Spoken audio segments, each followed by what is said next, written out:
Hey guys, tonight we step barefoot into a world that isn't just wet, it's endless. You're floating, weightless, in warm, prehistoric water that tastes faintly of iron and salt, like someone stirred a giant spoon through the planet's bloodstream. Above you, the surface shivers with moonlight, and below you, shadows move like slow thoughts. The ocean is not a backdrop here. It's the whole stage, the ceiling, the floor, the air you don't even know you're missing yet. And while you're drifting there, trying not to inhale a mouthful of ancient soup, you get the first little reality check. You probably won't survive this.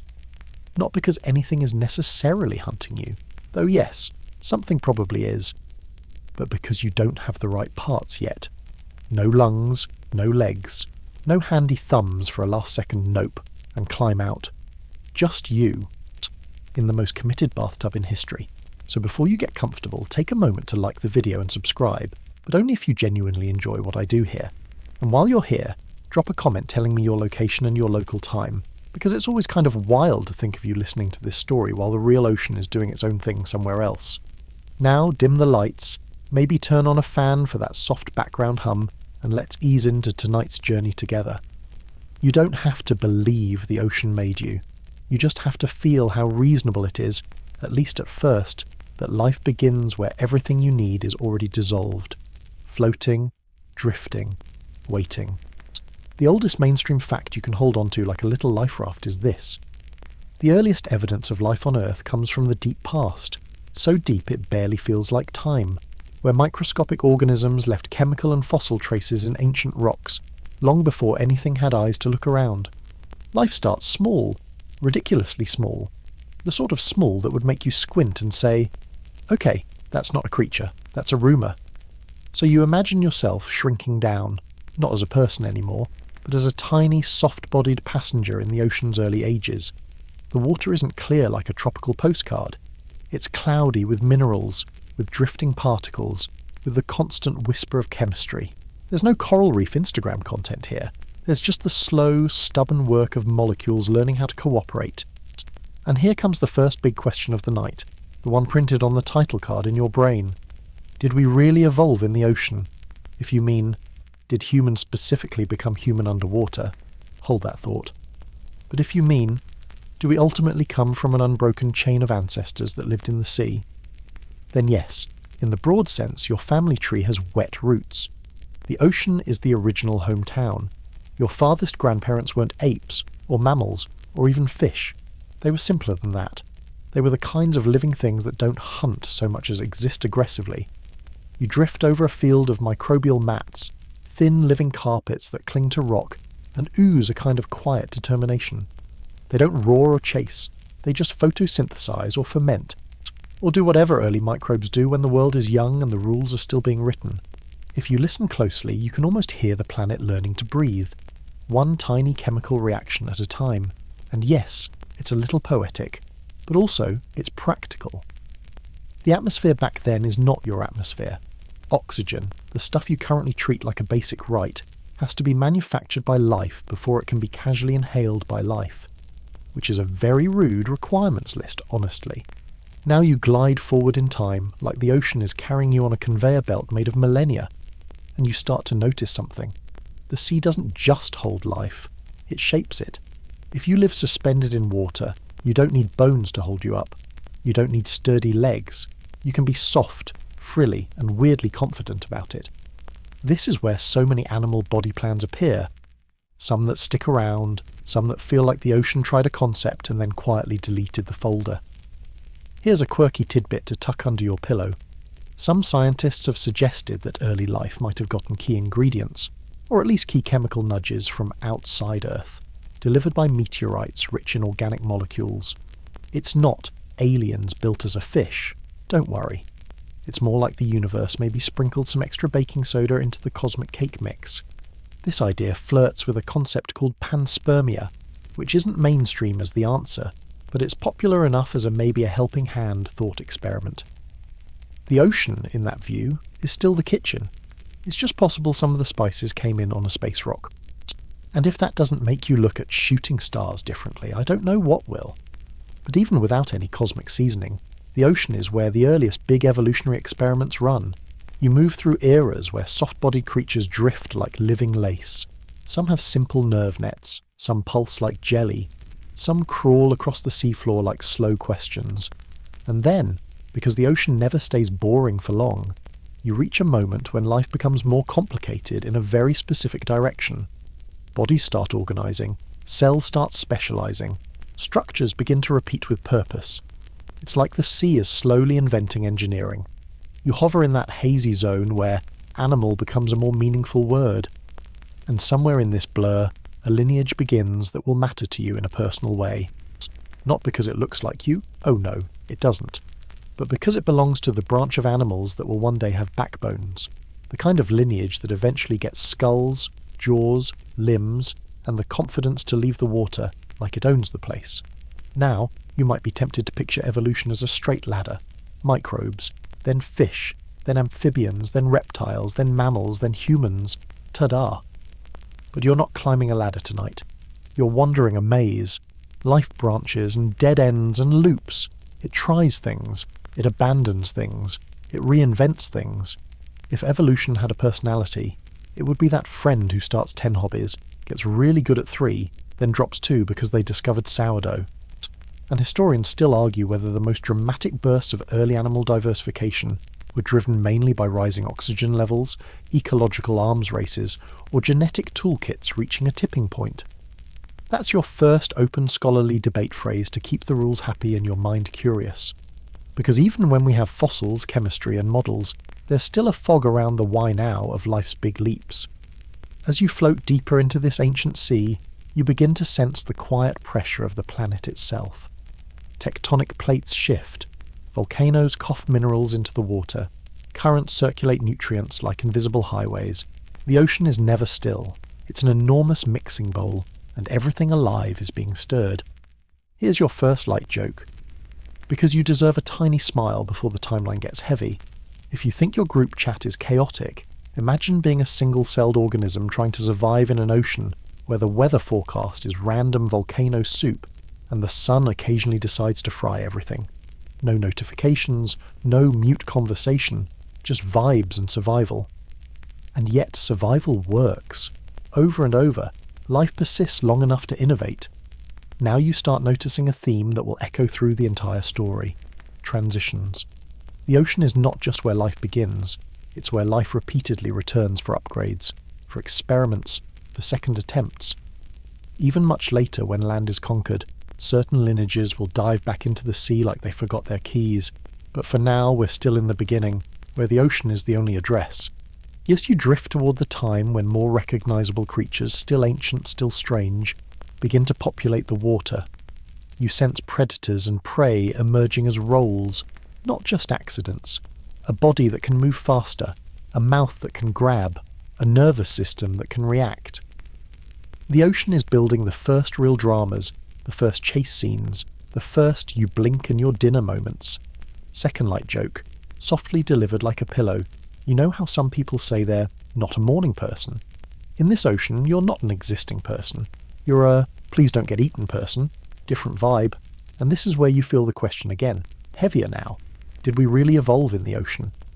Your body, as it exists today, is not built for ocean life. You can swim, sure. Some of you swim like graceful dolphins, others like a confused spoon. But you are not an aquatic specialist. Still, your body carries hints, like old handwriting on a reused page, salt in your blood, reflexes that respond to water on your face, a spine that, if you squint hard enough, has echoes of something that once flexed through currents. But you can't jump ahead yet, not tonight. For now, you're just letting the ocean claim you as its descendant, even if the chain is long and complicated. You rise slowly toward the surface, and as the water thins above you, you imagine the first time any ancestor of yours even flirts with the idea of not being fully marine. Not leaving yet, just approaching the edges of possibility. Shallow water, muddy flats, places where the sea and land argue over territory twice a day. The kind of places where new traits become useful, not because they're destined, but because they solve a problem right now. You can almost feel the future pressing in, fins that might prop a body up, gulping air when oxygen runs low, sensing changes in pressure, temperature, salinity. The ocean is preparing its children for the day they'll misbehave. Third light joke, and then we settle back into the calm. It's like the ocean is raising teenagers. Where are you going? Out. Out where? Land. Absolutely not. And yet, they go anyway. As Section 1 glides onward, you're left with a mood more than a conclusion. The ocean isn't a theory. It's a fact of origin, a cradle that held life for most of its history. The real debate, the one that will keep you listening with half-closed eyes, is not whether the ocean is where life began, but how the ocean shaped the specific lineage that leads to you, and whether any part of human uniqueness has a coastline-shaped shadow behind it. And with that thought, you float forward through time, the water around you darkening with depth, ready to meet the first truly fishy chapters of your own ancient story. You keep drifting forward, and the ocean around you changes the way a room changes when the party gets louder. Same walls, different energy. The water is still your whole world, but now it's crowded with purpose. Bodies aren't just blobs doing chemistry anymore. They're machines made of muscle and nerve, built to move, chase, flee, and, if we're being honest, ruin each other's evening. You're still second-person you, but you're also kind of a time-travelling ghost, hovering above the long, wet hallway of your ancestry. And somewhere down this hallway, you start seeing silhouettes that finally look like animals, in the way your brain recognises bilateral symmetry, heads that point forward, tails that trail behind like punctuation. The ocean is sketching the first drafts of the vertebrate story, your story's spine, literally. Here's the mainstream historical fact to anchor you. Vertebrates, animals with backbones, trace their origins to ancient chordates, creatures that had a notochord, a flexible rod that acts like an early spine. It's one of those details that sounds small until you realise it's the first hint of the internal scaffolding that will one day hold you upright while you scroll your phone at 2 a.m. The notochord is the original support beam, and it shows up early, quietly, like an engineer who never asks for credit. You glide over a seafloor scattered with strange life, and you spot something that looks like it belongs in a modern aquarium's educational corner. A little lancelet-like creature, simple, fishy without being a fish, filtering food from the water, living modestly. It doesn't have a jaw, it doesn't have a face you'd call cute, but it has that chordate blueprint, a dorsal nerve cord, a body plan that hints at the vertebrate arc. It's basically your distant cousin who never left the hometown and is still doing the same job they did 500 million years ago. There's always one in every family. You drift onward, and the ocean leans into drama. This is where the first true vertebrates appear, jawless fish. They're not glamorous. They're more like living vacuum cleaners with fins. Imagine a creature that swims by flexing its body, with a round mouth built for suction and scraping. They're the kind of animal that, if it swam toward you in the dark, would make you rethink your nature's peaceful phase. And yet, they are huge for the story. Because once you have an internal skeleton, cartilage at first, later bone, you have options. You can grow bigger without collapsing. You can move faster. You can protect your nerves and organs. It's like life finally discovers the concept of wearing armour on the inside, which honestly is a pretty solid upgrade. You're swimming through time now, and it's getting busy. Fish diversify. Some stay small and sneaky. Some become bulky, armoured, and terrifying in a way that makes you grateful you're listening from a bed, not a reef. Here comes your first light joke for this section. Jawless fish are like the earliest version of a kitchen appliance. No emotions, no thoughts, just suction mode activated. And if you've ever had a vacuum cleaner slam into your ankle, you already understand the vibe. But then, evolution does something that changes everything. Jaws. Jaws are a breakthrough so dramatic you can almost hear a cinematic boom echo through the sea. Before Jaws, feeding is mostly scraping, filtering, suctioning. After Jaws, suddenly you can bite, grasp, tear, chew. You can become an active predator. You can process tougher food. You can hold on to prey rather than politely hoping it drifts into your mouth. The ocean becomes a place where dinner has opinions, and you're not always the one eating. And historians still argue whether jaws evolved primarily from gill supports in a stepwise transformation, or whether multiple jaw-like structures arose and were refined differently across early vertebrate lineages. That's your open scholarly debate phrase, and it's also genuinely fascinating because it reminds you that even big obvious traits weren't inevitable.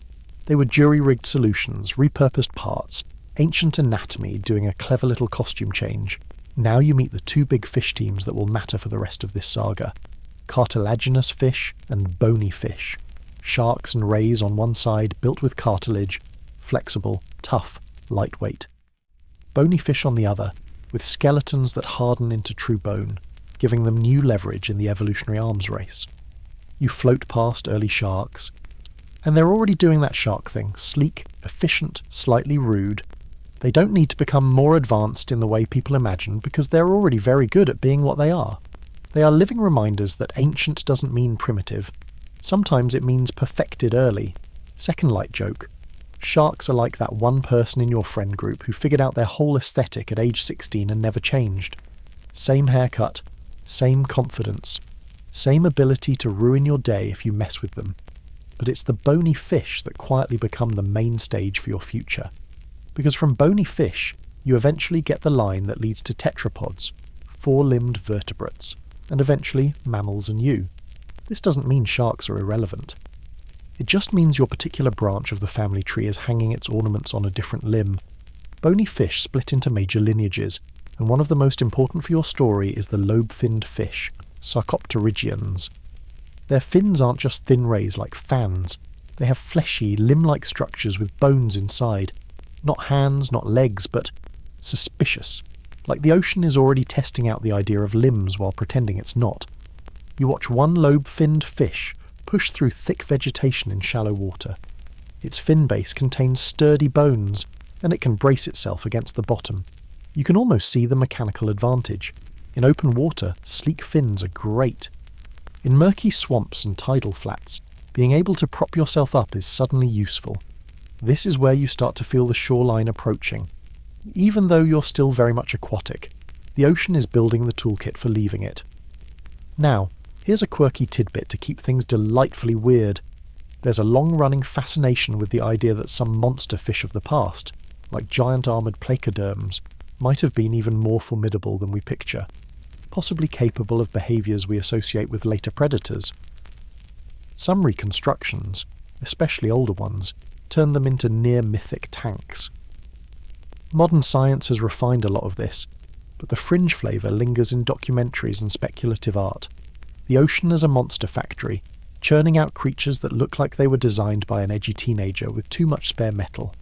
Not all of it holds up, but it's a fun reminder that our imaginations often swim ahead of the fossils. You drift through a period where fish are experimenting with sensory systems too. Lateral lines that detect vibrations, improved eyes, better balance. The sea is a world of pressure waves and subtle motion, and fish become experts at reading it. You can almost feel it in your own body, the way you sense movement without seeing it sometimes, like when you're half asleep and you still notice your phone buzz across the room. That's not exactly a lateral line, but the idea is similar. The world speaks in signals, and survival means hearing them.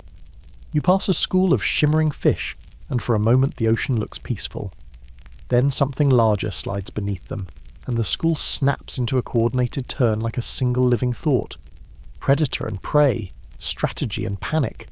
The sea is inventing choreography, and in the middle of all this, you remember the core question: did we really evolve in the ocean? At this point in the journey, the honest answer feels almost unfairly obvious. Yes, your lineage is fish, deep down, not metaphorically, anatomically, evolutionarily. Your embryo, early on, even forms structures reminiscent of gill arches, parts that later become bones and tissues in your head and neck. It's like your body runs an ancient blueprint during construction, then remodels it into something land-ready. The ocean is still in the architectural plans. Third light joke, soft and sleepy. Your body is basically a renovated beach house. This used to be a gill arch. Oh, wow. Now it's part of your jaw and ear. So, coastal charm? Exactly. But you don't get to coast too comfortably because the ocean is gearing up for the next step, breathing. The shallow waters you're approaching can be low in oxygen. Warm, stagnant, crowded. In those conditions, fish that can gulp air or extract oxygen more efficiently have an advantage. And advantage is the only language evolution speaks fluently. So you drift toward the kinds of fish that can survive where others suffocate. You feel the water grow warmer, murkier. Plants choke the surface. The air above is thick and heavy, full of insects you haven't met yet but will later in your nightmares. In this swampy world, the sea and land blur, and your fishy ancestors begin to flirt with the surface, taking cautious sips of air like someone trying a new drink they're not sure they'll like. The ocean is still the cradle, still the home, still the entire map, but now it's also a launch pad. And as you float there, half drowsy, half awake, you can sense the next big twist arriving. The first lungs, the first risky upgrades, the first steps toward a world where water is no longer a guarantee, only a memory you carry inside your blood. You keep moving, and the ocean starts to feel shallower. Not smaller, never smaller, but more complicated, like it's crowded with borders. The water here isn't the endless open sea anymore. It's a quilt of lagoons, swamps, rivers, and tidal backwaters that warm up like forgotten soup left on the stove. The surface is clogged with plants. The bottom is soft mud that grabs at anything that tries to sprint. So, basically, the prehistoric version of walking in wet socks. And here's the problem, the big one: oxygen. In these shallow habitats, oxygen can swing wildly. When the sun is up, plants and algae pump it out. When night falls, everything alive starts using it up, and the water can turn into a suffocating blanket. You're floating above a place where fish can literally wake up to find the water has changed its mind about being breathable. It's like living in a house where the air conditioning sometimes switches to remove all air mode. This is where evolution starts whispering, hey, what if you didn't rely entirely on water for breathing? Mainstream historical fact, nice and sturdy. Lungs, or lung-like air-breathing organs, evolve in certain fish lineages long before animals fully move onto land. Some fish develop the ability to gulp air at the surface, using internal sacs connected to the throat region. Structures that, in many bony fish, are related to what later becomes the swim bladder. In other words, the parts that help fish control buoyancy and the parts that help some fish breathe are close cousins in the anatomy family. The ocean is multitasking, as usual. You drift beside a slow-moving fish that looks like it's had a rough week and is now committed to the surface. It rises, tilts its head, and gulps air with a quiet urgency. Then it sinks again, a little steadier, like someone taking a sip of coffee just to keep functioning. This is the moment where breathing air stops being a weird trick and becomes a competitive edge. In warm, low-oxygen water, the fish that can supplement with air don't pass out. They keep feeding, they keep growing, they keep making more fish, and that's the whole game. You can almost feel the physics shift. Water is dense and supportive. Air is thin and unforgiving. If you're built for water, your body is used to being held up. In air, gravity is suddenly a landlord with strict rules. But for now, you're still mostly aquatic. You're just learning to borrow air like a secret. You drift forward, and you meet lungfish. Strange, ancient survivors, still around today, still doing their swampy, stubborn thing. They can breathe air and in some species survive dry seasons by burrowing into mud and waiting it out. You hover above one as it wriggles down into the muck, wrapping itself in a protective cocoon. It's not glamorous, it's not heroic, it's just effective. First light joke, gently. Imagine your survival plan is become a mud burrito and nap for months. Honestly, respect. If I could do that through meetings, I would. Now the shoreline is no longer a distant concept, it's right there, a smear of darker earth beyond the reeds. See, you can smell it. Damp soil, decaying vegetation, the sharp green scent of plants. The air above is heavy and humid, buzzing with early insects, and you start to understand why any fish would even consider leaving the water. The water is unpredictable, crowded, sometimes low on oxygen and full of predators. The edges, those muddy margins, offer new food, fewer aquatic hunters, and the chance to exploit a niche no one fully owns yet. But there's a catch. Leaving water is not a single decision. It's a series of awkward compromises. To move in shallow water, you need traction. To lift your head, you need stronger support structures. To avoid drying out, you need skin that can handle it, or at least behaviour that keeps you moist. To breathe, you need lungs that work reliably, and most of all, you need a nervous system and muscles that can coordinate movement in an environment where buoyancy isn't doing half the work. This is where you feel the body plan changing in slow motion. Fins become thicker and more muscular at the base. The internal skeleton becomes more robust. The head becomes more mobile relative to the body, because if you're going to poke your face into air, You want to aim it, not just hope. Historians still argue whether air breathing in early vertebrates evolved primarily as an adaptation to low oxygen waters, or whether it also offered advantages for metabolic bursts, survival in drying habitats, or even early forays into terrestrial feeding. That's your open scholarly debate phrase for the section, and it matters because it reminds you, nature rarely evolves one trait for one neat reason. It's messy.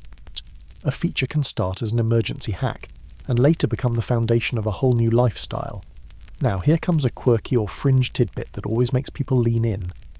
There's a long-standing fascination with the idea that certain ancient fish might have been semi-terrestrial far earlier than we confidently say, perhaps hauling themselves over mud or between shrinking pools in ways that don't fossilise well.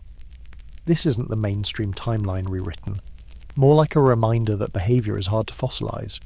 A skeleton can tell you what an animal could probably do. It can't always tell you what it actually did on a random Tuesday night in the Devonian.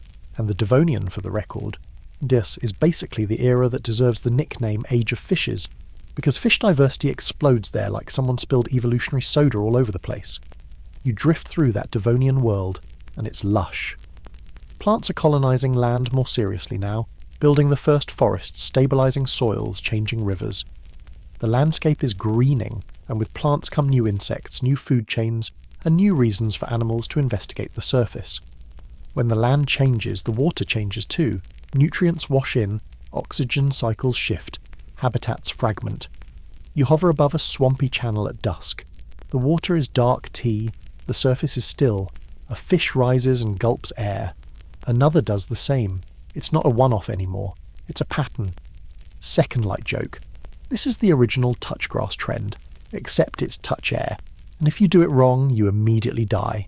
So yeah, the stakes are slightly higher than your weekend wellness routine. Now think about your own lungs for a moment. You inhale without noticing. You exhale without planning. But in this ancient world, breathing air is a risky, deliberate act. You must approach the surface, exposing yourself to predators. You must coordinate a gulp without flooding your breathing organ. You must manage buoyancy and balance while doing it. It's like trying to drink water while doing a plank, except the water is your whole environment, and the penalty for messing up is extinction. You drift closer to the waterline, and you see the first hints of a creature that can do more than just gulp. It can prop itself up. It can push against the bottom. It can hold its head at an angle that suggests curiosity about the world above. This is where the body becomes a bridge. The skeleton inside those fleshy fins is not yet a hand, not yet a foot, but it's starting to organise into segments that will later become familiar. Something like an upper limb bone, something like forearm bones. Not identical, not finished, just an early draft. And you feel how gradual this is. There's no magical moment where a fish flops onto land and becomes an amphibian in one dramatic montage. It's generations of shallow water living, of breathing experiments, of pushing through weeds, of surviving droughts, of taking tiny advantages wherever they appear. You drift through night, and the swamp becomes a chorus. Insects buzz. Water ripples with unseen movement. Above, the air is thick, warm, and full of smells. Earth, plants, decay, possibility. You can almost taste the difference between water and air, like two different worlds with different rules. Third light joke, softly. If you think changing your sleep schedule is hard, imagine changing your entire respiratory system. New year, new me, says the fish, inventing lungs. Bold. Now, the ocean ancestry question deepens. Because here's what's happening. You're not evolving in the ocean, as in deep open water anymore. You're evolving in the messy edges, estuaries, swamps, tidal flats, places that are neither fully ocean nor fully land. The idea of ocean evolution starts to mean water evolution, and water is not one uniform thing.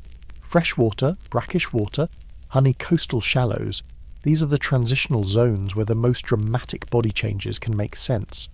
You float onward, and you can feel the next landmark approaching, like a shoreline you're about to step onto for the first time. The air-breathing upgrade is in place. The shallow water lifestyle is carving new shapes into bone and muscle. The stage is set for a creature that will become famous for sitting right at the boundary, half fish, half something else, like a living argument between sea and land. And in the distance, in the murk, you can almost make out that name waiting for you like a signpost. Tiktaalik. You drift closer to the edge of the world, where water and land keep trading territory like petty neighbours arguing over a fence line. The tide creeps in, then slinks away. Mud bakes in the sun, then gets slick again under shallow waves. The air tastes of wet soil and plant rot, and the water is warm enough to feel like a bath you didn't ask for. This is not the romantic ocean of open blue horizons. This is the coastline's messy backstage area, where evolution keeps dropping props and accidentally inventing new ones. And here, in this shallow, reed-choked, silt-thick place, you meet a creature that has become a celebrity for exactly one reason. It looks like a sentence that starts as fish and ends as land animal, with a whole lot of punctuation in between. Tiktaalik. Just saying it feels like you're clearing your throat in mud. Mainstream historical fact time. Tiktaalik rosé is a fossil animal from the late Devonian, about 375 million years ago, that shows a mix of fish traits and tetrapod-like traits. Though it has scales and fins, but also a flatter head, eyes positioned more on top, a neck that can move independently of the body, and fin skeletons with bones arranged in a way that resembles early limb structure, something like a shoulder, elbow and wrist. It's one of the clearest known transitional forms in the fish to tetrapod story, not because it's literally your direct ancestor in a straight line, but because it captures the kind of body plan that makes the transition feel physically plausible. You hover above the ancient river delta where Tiktaalik likely lives, and you can almost see the logic of its design. In thick, shallow water, a streamlined fish body isn't always the best tool.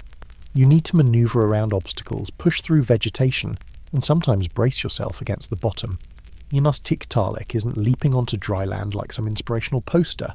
It's doing something much more practical. It's owning the shallows. You imagine it half submerged, propped on its robust front fins, lifting its head above the surface.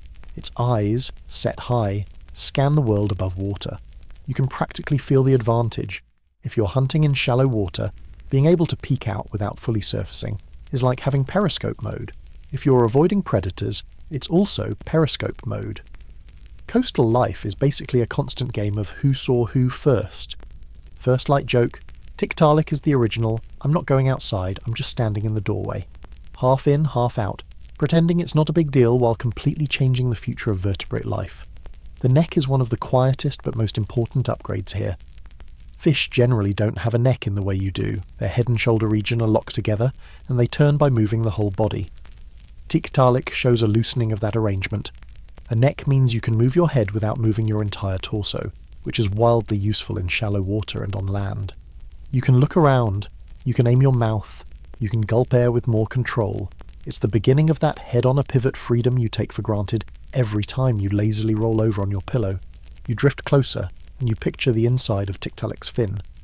It's not just a floppy paddle. The bones inside are arranged like a sturdier framework. This isn't a hand. It's not even a proper foot. But the architecture is there, like a prototype. The fin can probably support weight against the substrate. It can push, brace, and maybe even do a kind of slow bottom walk through the shallows. This is where your imagination starts doing that thing, trying to see your own wrist inside a fish fin. And honestly, it's not wrong. Your forelimb bones, the humerus, radius, ulna, have deep evolutionary roots. The shapes change, the joints refine. But the basic idea of a limb with segments and a jointed structure is starting to assemble here, in muddy water. Second light joke, whispered like a sleepy roast. If you've ever felt proud assembling furniture from a confusing instruction sheet, Tiktaalik has you beat. It's assembling the idea of elbows with no manual and no YouTube tutorial. Now, the ocean evolution question shifts again. Because Tiktaalik isn't a deep-sea creature. It's not even necessarily a marine animal in the classic sense. It lives in shallow, freshwater or brackish environments, rivers, deltas, floodplains, places that blur the line between ocean influence and inland water. So when people say, we evolved in the ocean, this is where the nuance matters.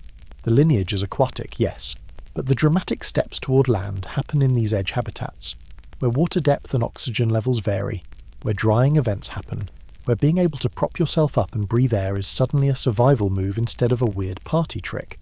And historians still argue whether Tiktaalik's limb-like fins were primarily used for locomotion in shallow water, for propping up to breathe or hunt at the surface, or for brief excursions onto exposed mudflats during drought-like conditions. That's your open scholarly debate phrase, and it's the honest state of the discussion. Fossils tell you structure. Behaviour is inferred. You can't ask Tiktaalik what it was doing. You can only read the clues it left in bone. You float through the landscape Tiktaalik would recognise. The land nearby is greening, but it's not a modern forest with birds and squirrels and the soothing rustle of leaves. It's more alien. Plants are simpler, and the shoreline is a tangle of stems and spore-bearing growths. Insects buzz like tiny drones. The mud is full of tracks, some real, some imagined. The air is humid and heavy, and the water's edge is a place of constant change. A ripple, a shadow. Tiktaalik shifts, pushing against the bottom, using those strong fins like crutches. It glides forward, then pauses, head lifted. It's not walking the way you walk. It's doing something between swimming and stepping. An awkward, a powerful shuffle that feels like the first sentence of a new language.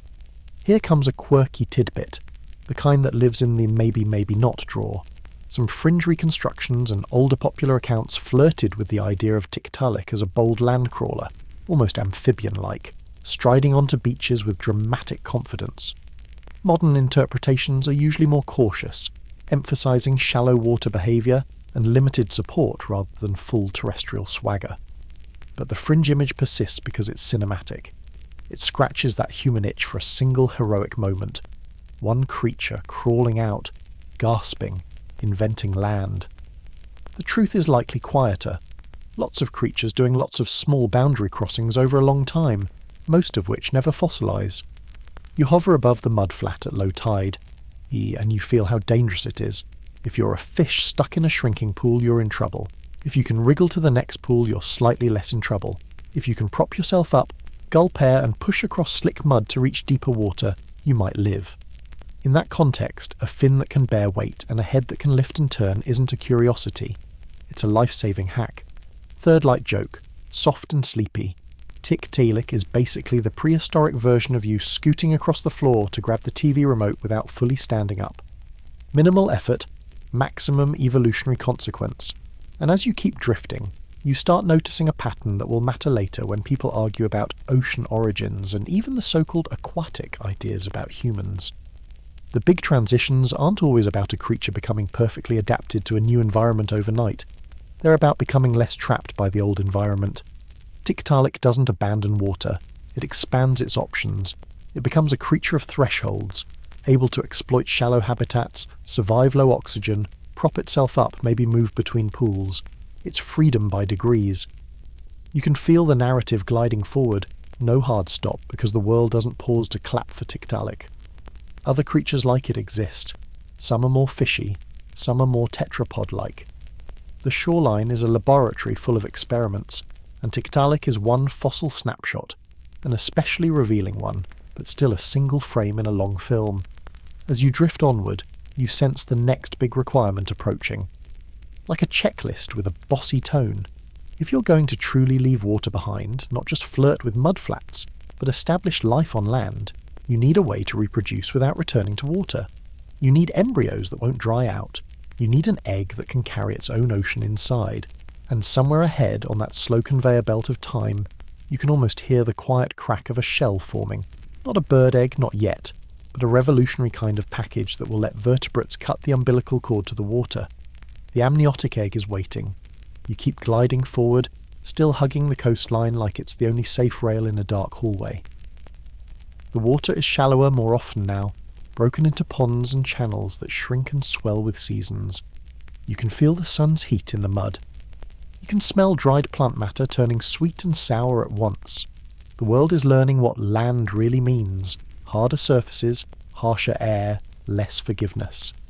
And the animals testing this new space keep running into the same problem, over and over. You can breathe air, you can prop yourself up, you can even haul your body through reeds like a determined couch being dragged upstairs. But when it comes time to make the next generation, you're still chained to water. Because early tetrapods and their amphibian-like relatives lay eggs that need moisture. Their embryos develop in jelly-like coatings that dry out fast. No water, no baby. It's the kind of dependency that feels fine until your habitat starts doing that lovely thing where it disappears for part of the year. a mainstream historical fact, the evolution of the amniotic egg, an egg with extra membranes, including the amnion, that protect the developing embryo in a self-contained watery environment, allows vertebrates to reproduce away from water and truly colonize dry land. This is a major turning point. It separates the lineages that remain tied to watery reproduction, modern amphibians, from the amniotes, reptiles, birds, and mammals, including you. The egg doesn't just carry a baby, it carries a portable ocean. You float into a scene at the edge of a Devonian or early Carboniferous forest, humid, shadowy, full of ferns and towering club moss-like plants. The ground is littered with spores. Insects click and buzz, still experimenting with what being an insect should look like. There's no birdsong yet, no mammal chatter. They're just the rustle of ancient leaves and the slow shuffle of vertebrates trying to make land work for them. And somewhere in this heavy green air the amniotic solution appears. Not as a sudden lightning bolt, but as the gradual refinement of membranes, shells, and internal chemistry. The embryo needs water. The embryo needs gas exchange. The embryo needs waste management. The embryo needs protection. So evolution builds a little life support system inside the egg. Membranes that keep the baby floating safely. Structures that store waste. Porous shells or coverings that let oxygen in, and carbon dioxide out without letting everything dry to dust. You imagine holding one of these early amniote eggs in your hand. Careful, because you don't want to be that person who drops a world-changing innovation. It is not necessarily hard and chalky like a chicken egg yet. Early amniote eggs may have been leathery, flexible, more like a tough skin than a brittle shell. But the concept is the breakthrough. Development can happen on land, in a protected capsule, without the embryo being at the mercy of open water. First light joke, it's basically the first to-go cup in evolutionary history. Same precious liquid inside, now with a lid. Suddenly, land is available. Suddenly the oceans don't control your family planning. The moment reproduction breaks free, everything else accelerates. If you can lay eggs away from water, you can live farther from shorelines. You can explore drier habitats. You can spread into interiors. You can climb, burrow and roam without constantly circling back to the same pond like it's your one reliable charging station. You drift forward into the Carboniferous, and the planet feels different. Oxygen levels rise high enough that insects can get huge, dragonfly-like creatures with wingspans that would make you reconsider evening walks. Forests sprawl across swampy lowlands. Dead plant material piles up in soggy places, eventually becoming coal. So yes, this era is literally responsible for some of the fuel that powers modern life. That's a mainstream fact with a weird emotional aftertaste. Ancient forests turning into black rock, later burned by descendants who barely remember those forests existed. Second light joke. Softly. Somewhere in the Carboniferous, a tree falls into a swamp and the planet goes, "Don't worry, I'll save that for later," and later turns out to be your electricity bill. Now your story isn't just about eggs, it's about what eggs enable. Once amniotes exist, they diversify. Some become reptile-like animals that thrive in warmth. Some develop different skin types to prevent drying out. Keratinized scales, tougher outer layers, anything that helps hold on to moisture in air. You can feel the land becoming less hostile as bodies adapt. Stronger limbs, more efficient lungs, better circulation. Improvements in hearing and smell as sound and scent behave differently outside water. Every system that water once supported now has to be handled internally. It's like moving out of your parents' house and suddenly realizing you have to buy your own groceries, pay rent, and remember to change the air filter. The independence is great. The responsibilities are brutal. And historians still argue whether the earliest amniotes evolved their egg adaptations primarily in response to increasingly seasonal, drying climates, or whether ecological competition and predation pressures in aquatic breeding sites were equally important drivers. That's your open scholarly debate phrase, and it's a real one. Was it the climate pushing animals outward, or the crowded danger of water nurseries pushing them to find safer ground? Probably both, in different places, at different times. Now comes your quirky or fringe tidbit. There's a persistent fascination with the idea that the amniotic egg, as a portable pond, might have emerged in a more piecemeal way than we can easily see, multiple lineages experimenting with membrane arrangements and egg coverings, with only a few leaving fossil traces. Eggshell and soft tissue don't fossilize easily, and that opens the door to speculation. You get these fringe narratives where early amniotes are portrayed as secret innovators, quietly revolutionizing reproduction in hidden microhabitats, under logs, in burrows, in damp leaf litter, while the fossil record gives you only bones and hints. It's not that science is ignoring it, it's that the evidence is frustratingly shy. You float over a patch of forest floor at night. The air is thick and still. A small reptile-like creature, early amniote, moves cautiously through leaf litter, sniffing, pausing, freezing when it senses vibration. It's not a dinosaur. Not yet. It's smaller, more delicate, but it carries the future in its pelvis, and when it lays an egg on land, tucked somewhere safe, you can almost hear the quiet click of a chain being broken. This is where the ocean evolution question gets extra interesting, because yes, your lineage begins in water. Yes, lungs and limbs evolve in watery margins. But the amniotic egg is a declaration. The land is now a permanent home, not just a place to visit. And yet, even as this happens, you can't shake the feeling that the ocean is still involved, because the egg's internal fluid is basically a mini-sea. Your embryo even today, develops surrounded by fluid. It floats, it's cushioned, it's protected. It's like your body can't quite let go of the original environment, so it recreates it during the most vulnerable stage of life. Third Light Joke whispered, "You spend your earliest days as a tiny professional swimmer." And then later you act surprised when humans keep building pools. The ocean really said, "You're welcome," and left you with a lifelong water habit. You drift forward, and you feel the family tree splitting more clearly. Amphibian-like animals stay tied to moist places, their eggs and skin still vulnerable to drying.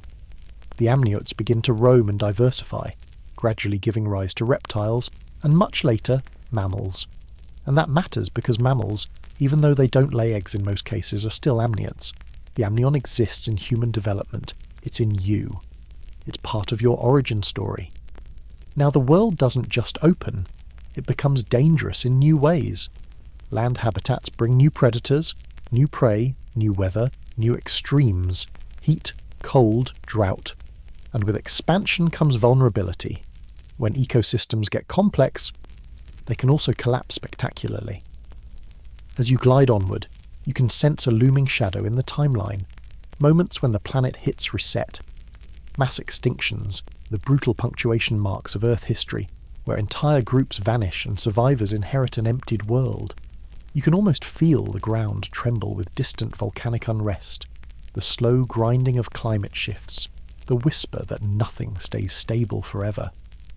And that's where you're heading next, into the era of mud, monsters and die-offs that wipe the slate clean, forcing evolution to improvise again. You keep sliding forward through time, and the land, this new, hard-won kingdom, starts acting like it's got mood swings. One era it's lush and swampy, oxygen-rich, buzzing with giant insects like living helicopters. The next is drier, harsher, rearranged. And the more life spreads across land, the more fragile the whole system becomes, because the planet has a habit of flipping the table when you've just gotten comfortable. You're moving now toward the first of the great reset buttons that make evolution feel less like a smooth story and more like a series of interrupted naps, mass extinctions. Not the fun kind of "I deleted my old photos for storage," the kind where enormous percentages of species disappear, ecosystems unravel, and survivors stumble into the empty spaces like confused tenants after an unexpected eviction. Mainstream historical fact: Earth has experienced several major mass extinction events, including the end Permian extinction around 252 million years ago, often called the most severe, when a huge portion of marine species and many terrestrial species vanished. This matters tonight because it reminds you that the path from ocean to land isn't a triumphal march. It's a messy survival story with setbacks so big they reshape the entire cast of characters. You drift into the Permian world first, before the worst hits. The continents are knitting together into the supercontinent Pangaea, which creates vast inland regions far from the moderating influence of the ocean. That means more extreme climates, scorching summers, brutal dryness, colder interiors. The coastline is still there, still whispering of origins, but now you can walk so far inland that the sea feels like a rumour. Animals on land include strange mammal-like reptiles, synapsids, some with massive sails on their backs, some with blunt skulls and heavy bodies, These aren't dinosaurs, they're earlier, different branch. They look like evolution is trying on a few outfits before settling on what dominant land animals should mean. And here's where your senses pick up a change in the air. The sky feels hazier, the seasons feel wrong. Something is building under the surface, literally, volcanism. The planet starts belching out enormous volumes of lava and gas in what's known as the Siberian Traps eruptions. You imagine the ground cracking open and pouring fire for ages, not like a single dramatic volcano movie moment, but like a prolonged geological fever. The air thickens with carbon dioxide and other gases. Temperatures climb, oceans warm and lose oxygen, acidification rises, life gets squeezed from multiple angles at once. First light joke because you need a tiny exhale. The Earth is basically that one roommate who says, "Yee, I'm just going to light a candle," and then sets the entire kitchen on fire. Except the candle is continent-sized lava, and the kitchen is everything. You float over coastal seas as they begin to suffocate. Dead zones expand. Fish and marine life struggle as oxygen drops. On land, ecosystems strain under heat and aridity. Forests decline. Food webs snap. Now, historians still argue whether the end Permian catastrophe was driven mainly by greenhouse warming and ocean anoxia, by acid rain and ozone damage, by methane releases, or by some cocktail of all of the above interacting in cascading feedback loops. That's your open, scholarly debate phrase, and it's not just academic. It's a reminder that complex systems often fail in complex ways. The planet doesn't usually kill life with one clean punch. It's assumed it piles on stressors until something breaks. Then it breaks. You drift through the extinction like it's a slow-motion blackout. Species vanish. Familiar shapes disappear from the water. On land, lineages that once seemed unstoppable collapse. And when it's over, the world feels quiet in a way that's almost eerie. Not peaceful, more like emptied. But here's the thing about life. It doesn't wait for perfect conditions. It uses whatever's left. Survivors crawl out of the wreckage. They diversify into the open niches. The story continues not because it's fair, but because it's persistent. And in that persistence, you see a pattern. Every time the planet wipes the slate, the winners are not necessarily the best in some absolute sense. They're the ones that can handle change. They're adaptable, opportunistic, resilient. The same principle that pushed fish into shallow oxygen-poor waters now pushes terrestrial creatures to survive catastrophe, tolerate discomfort, exploit new habitats, improvise. Second light joke, sleepy but sincere. Evolution is basically the world's worst project manager. Okay team, new plan. The old plan is extinct. Deliver by Monday. You drift into the Triassic, the era after the Permian disaster, and the land is repopulating. Early archosaurs, relatives of crocodiles and the ancestors of dinosaurs, begin to rise. Meanwhile, mammal-line synapsids are still around, but they're no longer the undisputed stars. They're adapting, shrinking, changing, surviving in the shadows. And because you're supposed to notice the ocean angle, you do. Even after terrestrial life has gone big. The ocean remains the planet's dominant habitat by volume and continuity. When extinctions happen, they hit the oceans hard too. Marine ecosystems can collapse and rebuild in different forms. The sea is a giant memory and a giant experiment at the same time. Now for the quirky or fringe tidbit. There's a recurring, almost poetic idea in some speculative circles that mass extinctions act like evolutionary accelerators, not just clearing niches, but actively prompting bursts of innovation as survivors rapidly adapt. Mainstream science agrees that adaptive radiations can follow extinctions, but the fringe version sometimes romanticizes it, as if the planet wants to reboot and create new marvels. The truth is more indifferent. Extinctions create empty space. Life fills it. The acceleration is opportunity, not intention. Still, the idea persists because it makes the chaos feel like it has a plan. Like the mud and ash are somehow secretly productive. You float above a landscape of recovering forests and shallow seas. You see amphibians in watery pockets, reptiles in drier zones, insects everywhere. The air is different now, the chemistry still settling, and you realise the origin story isn't just about the first time life leaves water. It's also about how often the planet forces life to reinvent itself, and that reinvention shapes mammals. Because the next phase of your story isn't about huge monsters dominating daytime landscapes. It's about small, clever survivors adapting to a world where being big can be an invitation to disaster. It's about living in burrows, moving at night, staying warm, staying hidden. It's about a mammal blueprint forming not in triumph, but in caution. You drift forward toward a world where reptiles, especially dinosaurs, will become the headline act. But you also sense a parallel story running underneath, like quiet music under a loud movie scene.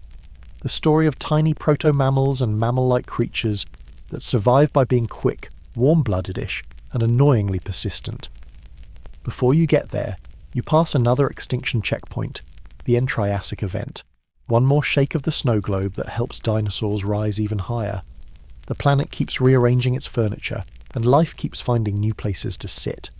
Third light joke as you drift.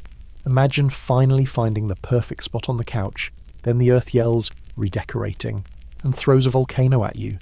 So you glide onward, leaving the great die-offs behind, but carrying their lesson. Nothing is guaranteed. Not oceans, not land empires, not even the line that leads to you. Your existence depends on a chain of survivors that made it through planetary tantrums. And now, in the long twilight beneath dinosaur footsteps, your own kind begins to take shape, not as kings, but as quiet engineers of survival, building the mammal toolkit in the shadows. You slip into a world that feels louder and bigger, even when you're trying to be quiet. The ground is firm now, packed with roots and ancient soil. Forests are taller, more structured. The air is filled with wing beats and insect buzz, and somewhere beyond the trees something enormous moves with the casual confidence of a creature that has never once worried about fitting through a doorway. Dinosaurs. They're not a single thing, of course. They're an entire branch of life experimenting with size, needs speed, armour, and attitude. But to you, drifting through the Mesozoic night like a sleepy camera, they feel like the main show. The kind of main show that makes everyone else, especially the small furryish creatures, feel like background extras. And yet, your story in this section is the background. It's the hidden blueprint forming while the spotlight's on the wrong actors. Because while the big reptiles thunder through daylight, your ancestors are learning to survive in the margins, building the mammal toolkit one quiet advantage at a time. Mainstream historical fact. Early mammals and mammal-like relatives, from the synapsid lineage, diversified during the Mesozoic, often remaining small, nocturnal and insectivorous, while dinosaurs dominate many terrestrial ecosystems. Mammals don't immediately conquer the world, they specialise. They endure. They become masters of staying alive when everything around them could crush them by accident. You drift into nighttime. The forest cools. The giant footprints stop passing every few minutes, and the understory comes alive. This is where proto-mammals and early true mammals do their best work. Scurrying, sniffing, digging, listening. They're shaped by the fact that being seen is dangerous, and being stepped on is also dangerous. Different kind of predator-prey dynamic. You can't eat me if you can't find me, but also, please don't sit on me. First light joke. This era is basically living under your upstairs neighbour. Except, your upstairs neighbour is a 30-ton dinosaur who doesn't believe in quiet hours. Now you watch one of these early mammal-like creatures move through leaf litter. It's small, warm, quick.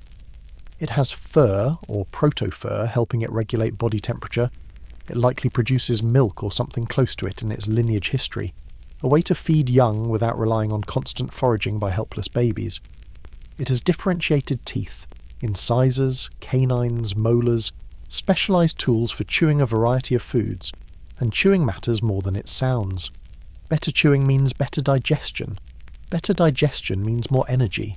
More energy means brains can grow, endurance can improve, and complexity can be sustained. This is the mammal deal. Invest in internal stability. Warmth, care, efficiency. It's not flashy, it's expensive, but it pays off. You listen to the night.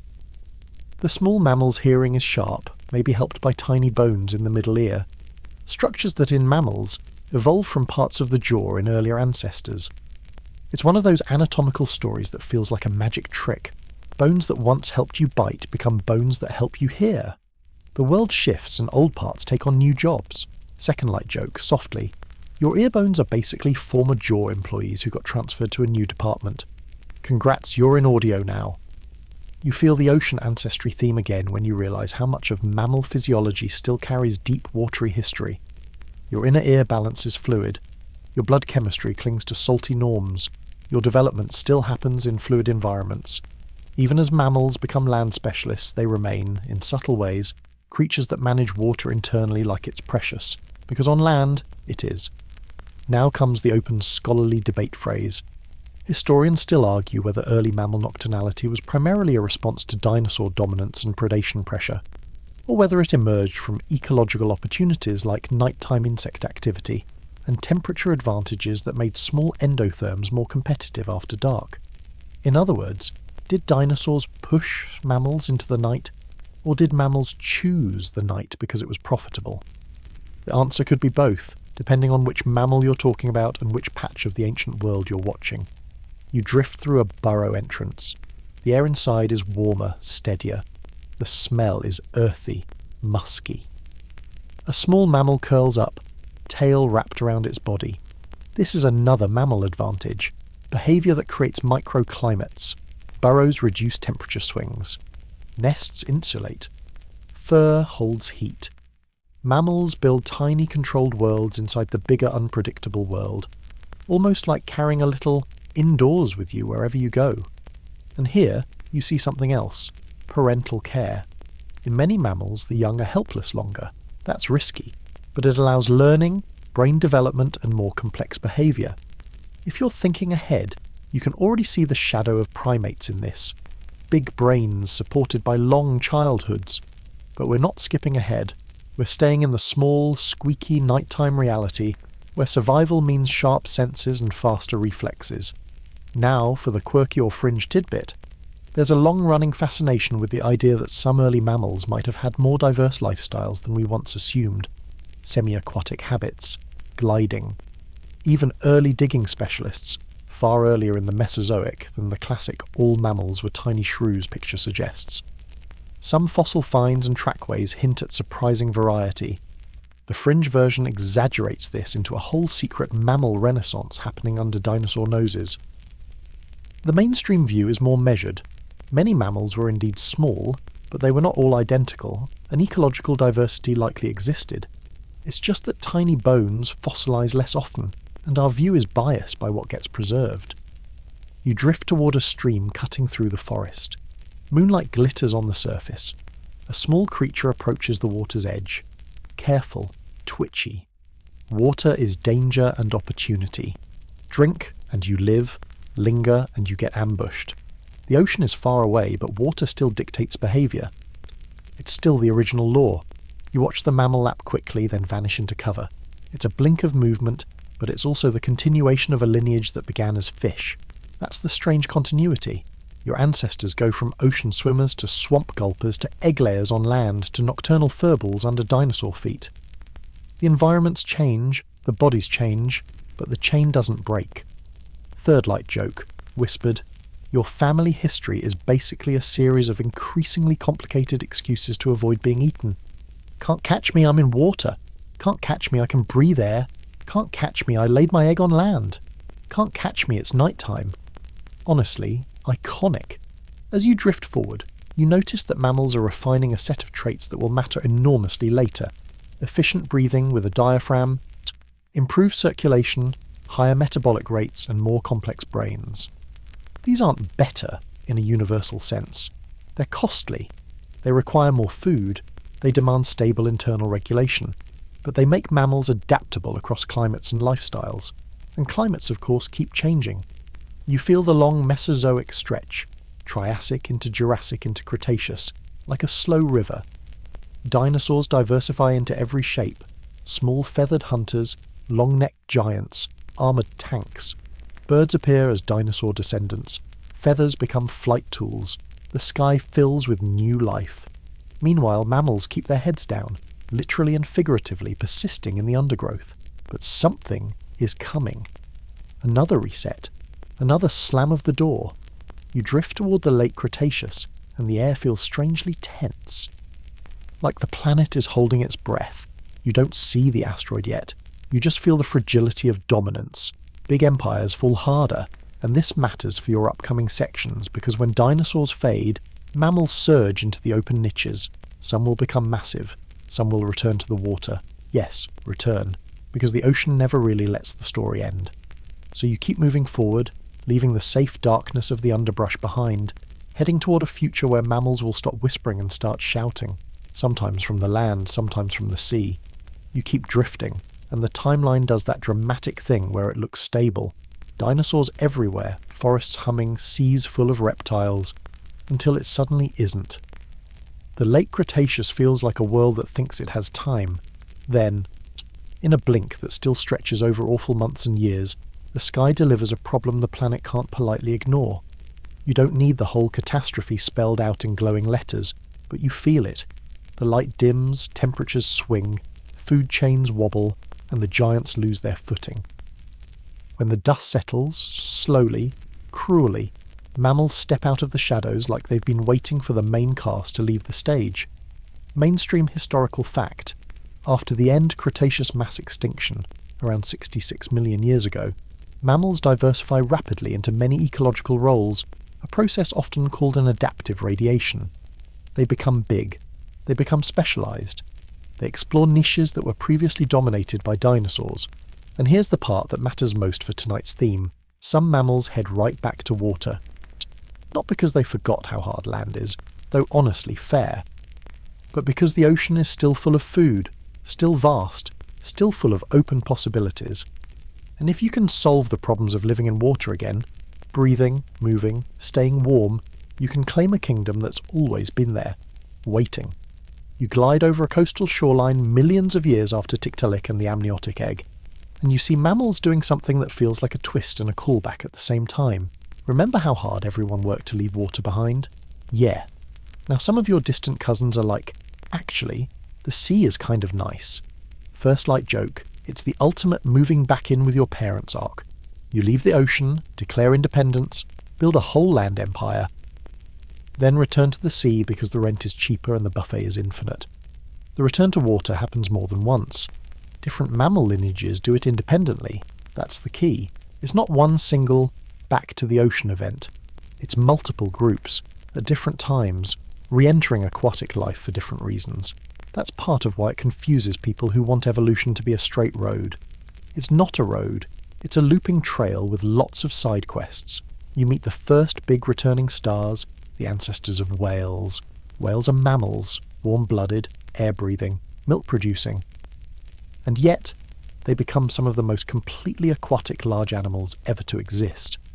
Their story begins on land with hoofed wolf-sized creatures in the early Eocene, then transitions through a series of forms that become more and more adapted to water. Limbs shifting into paddles, bodies elongating, tails becoming propulsion engines, nostrils migrating up the skull into blowholes. You float beside an early whale ancestor in shallow coastal waters. It still has legs. It can likely walk on land, though maybe awkwardly. But it's comfortable in water, hunting fish, diving, chasing. It's like watching evolution rewrite a mammal into a torpedo step by step, not with magic, but with small changes that make sense in the moment. Second light joke, sleepy. Imagine doing a full career pivot that hard. I was a land animal. Cool, what now? I'm an ocean giant with a blowhole. Love that for you. Next you watch seals and sea lions, pinnipeds, doing their own return. They don't go as extreme as whales. They keep the option to haul out onto land, breed on beaches, rest on rocks. They are coastal negotiators, splitting their lives between two worlds. Their limbs become flippers, but they still remember the land enough to move awkwardly across it, like someone wearing socks on a slippery floor. And then there are sea cows, sirenians, gentle, slow-moving herbivorous mammals that graze on seagrass like underwater lawnmowers. Their ancestors likely start near shorelines too, then commit to aquatic living, becoming heavy-bodied, buoyancy-controlled grazers. So the pattern is obvious now. The ocean keeps calling, and mammals keep answering. But this doesn't mean mammals belong in the sea more than on land. It means the sea offers resources, and evolution can sometimes retool bodies to exploit them. Here comes your open scholarly debate phrase.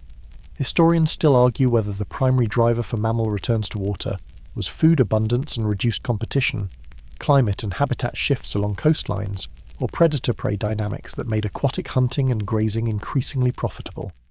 The details vary by lineage, and the debate is partly about emphasis. Which pressures mattered most, and when?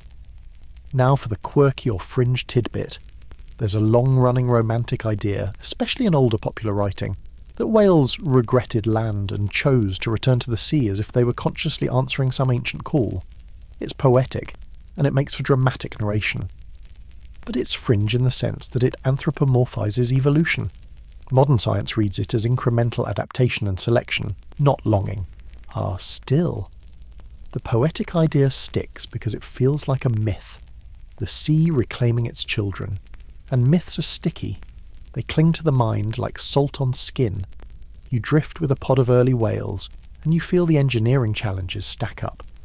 Water steals heat faster than air, so whales grow larger bodies to retain warmth, develop thick blubber, and refine circulation patterns.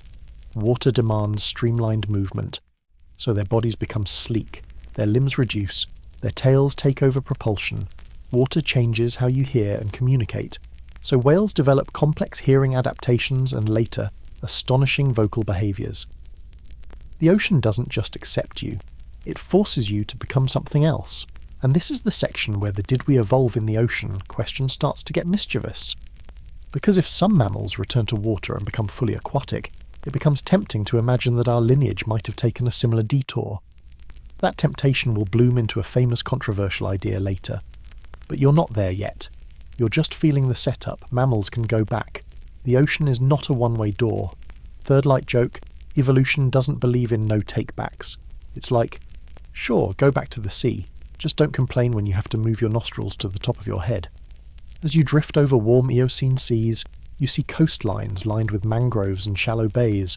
Marine life thrives. Fish schools glitter. Sharks patrol. And in that rich zone, returning mammals find a niche that feels almost familiar. Not because they remember being fish, no one remembers that, but because their bodies are descended from water-adapted ancestors, and sometimes the old architectural themes can be repurposed. A spine that flexes, a tail that can power movement, reflexes that manage breath.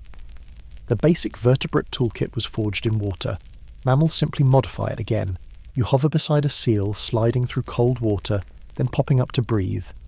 You think of how breath becomes precious in water, how diving requires control, how the body must manage oxygen, slow the heart, redirect blood flow. These are physiological tricks that will matter later when people point to the so-called diving reflex in humans as a clue. You can feel that thread being woven, even if you're not tugging it yet.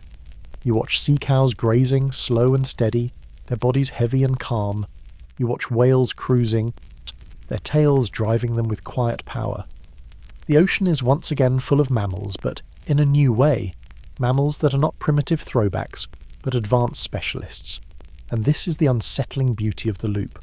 Your lineage begins in water, conquers land, and then some branches return to water, proving that from the sea doesn't mean trapped by the sea. It means water is always there, offering options, demanding compromises. As you drift forward, you can sense that humans will eventually stare at this looping history and ask the question in a more provocative form. If whales and seals returned to the ocean, could something in the human line have done a smaller, subtler return? Something not as dramatic as becoming a dolphin, but enough to leave fingerprints on our anatomy. That curiosity, half science, half storytelling, leads straight into the next section's famous temptation, the aquatic ape idea. You keep drifting, and the ocean starts feeling less like a place and more like a thought that keeps resurfacing. You've watched life begin in water, crawl toward shore, pack its babies into portable ponds, survive planetary tantrums, then, just to keep things spicy, watch mammals waltz right back into the sea as whales and seals. And now your brain does the very human thing. It starts looking for patterns that might include you in a more dramatic way than your great-great-great ancestor was a fish. Because if mammals can return to water, if the ocean keeps calling, then maybe, just maybe, the human lineage had its own watery chapter. And that maybe is exactly where the famous temptation appears like a shiny shell on the beach. The aquatic ape hypothesis. You're standing, well, floating, but emotionally standing, at the edge of an idea that has lured curious minds for decades. It's simple, memorable, and a little rebellious. What if some key human traits evolved because our ancestors spent significant time living near water, wading, swimming, diving, and foraging along coastlines or rivers? Not as full-time mermaids, but as semi-aquatic primates. Apes with wet habits. Mainstream historical fact to keep your feet on solid ground. The aquatic ape hypothesis is generally considered fringe in paleoanthropology, and it is not the accepted explanation for the evolution of major human traits. Most researchers support models that emphasise mixed habitats, savannas, woodlands, these mosaic environments, with bipedalism, tool use, diet shifts and social behaviour evolving through complex terrestrial pressures. The mainstream view doesn't deny that early humans used water resources. It denies that a semi-aquatic phase is necessary to explain human anatomy. Still, the aquatic ape idea is like a catchy tune you can't unhear. It shows up because humans have a weird cluster of traits that, at a glance, can be made to look water-adjacent. You've got relatively little body hair compared to other primates. You've got subcutaneous fat distributed in a way that some people compare, carefully, controversially, to aquatic mammals. You've got voluntary breath control, a trait useful for speech but also for diving. Babies have a reflexive response to water. Your skin wrinkles on fingertips when wet. And some people can't resist saying, "Aha! Aquatic adaptation." You can almost feel the argument building itself in your head, like someone assembling a conspiracy board with string and pushpins. It's seductively tidy. First light joke, the aquatic ape hypothesis is the evolutionary equivalent of looking at your friend's beach photos and going, "You were definitely a lifeguard in a past life." It's fun, it's compelling. It might also be wildly overconfident. You drift back to the origin of the idea's popularity in the modern era. It's often associated with Elaine Morgan, a writer who championed it in the late 20th century, arguing that mainstream human evolution models didn't adequately explain certain traits and that a watery phase could. The idea itself had earlier roots, but Morgan gave it a voice that stuck in public imagination. And why does it stick? Because it uses the ocean as a narrative magnet. The sea is mysterious. The shoreline feels like a natural stage for transformation. Plus, there's something satisfying about imagining your ancestors as tough coastal foragers, wading through mangroves, prying shellfish off rocks, diving for food while other primates are stuck arguing over fruit. You picture it now. You're a proto-human, still more ape than anything you'd recognise in a mirror, moving along a tidal flat at dawn. The air is cool, the water is knee-deep. You can see fish flicker in shallow pools. You can smell salt, seaweed, mud. You bend, you gather, you chew. You spend hours like this, day after day. In that lifestyle, the hypothesis says, bipedal wading becomes useful, hair reduction helps streamline swimming, fat helps buoyancy and insulation. And breath control becomes advantageous. It's a whole storyline, and it's not impossible as a behaviour. The question is whether it's the main driver of our anatomy and evolution. Historians still argue whether early hominins' use of aquatic foods, especially along coasts, was a crucial catalyst for brain expansion due to nutrients, or whether inland resources and broader dietary flexibility better explain the timing and pattern of cognitive evolution. That's your open scholarly debate phrase, and notice how it's framed. The debate isn't, will we see apes, but how important were aquatic resources compared to everything else? That's where the mainstream conversation usually lives. Coastal foraging as one ingredient in a bigger recipe, not the whole cookbook. Now you turn the idea over in your hands and examine it like a shell. Pretty. Intriguing. But when you look closely, you notice cracks. One major problem is evidence. If a semi-aquatic phase played a central role, you'd expect strong anatomical signatures, skeletal, muscular, respiratory, similar in direction to known aquatic or semi-aquatic mammals. But humans don't have flippers. We don't have the streamlined torso of a seal.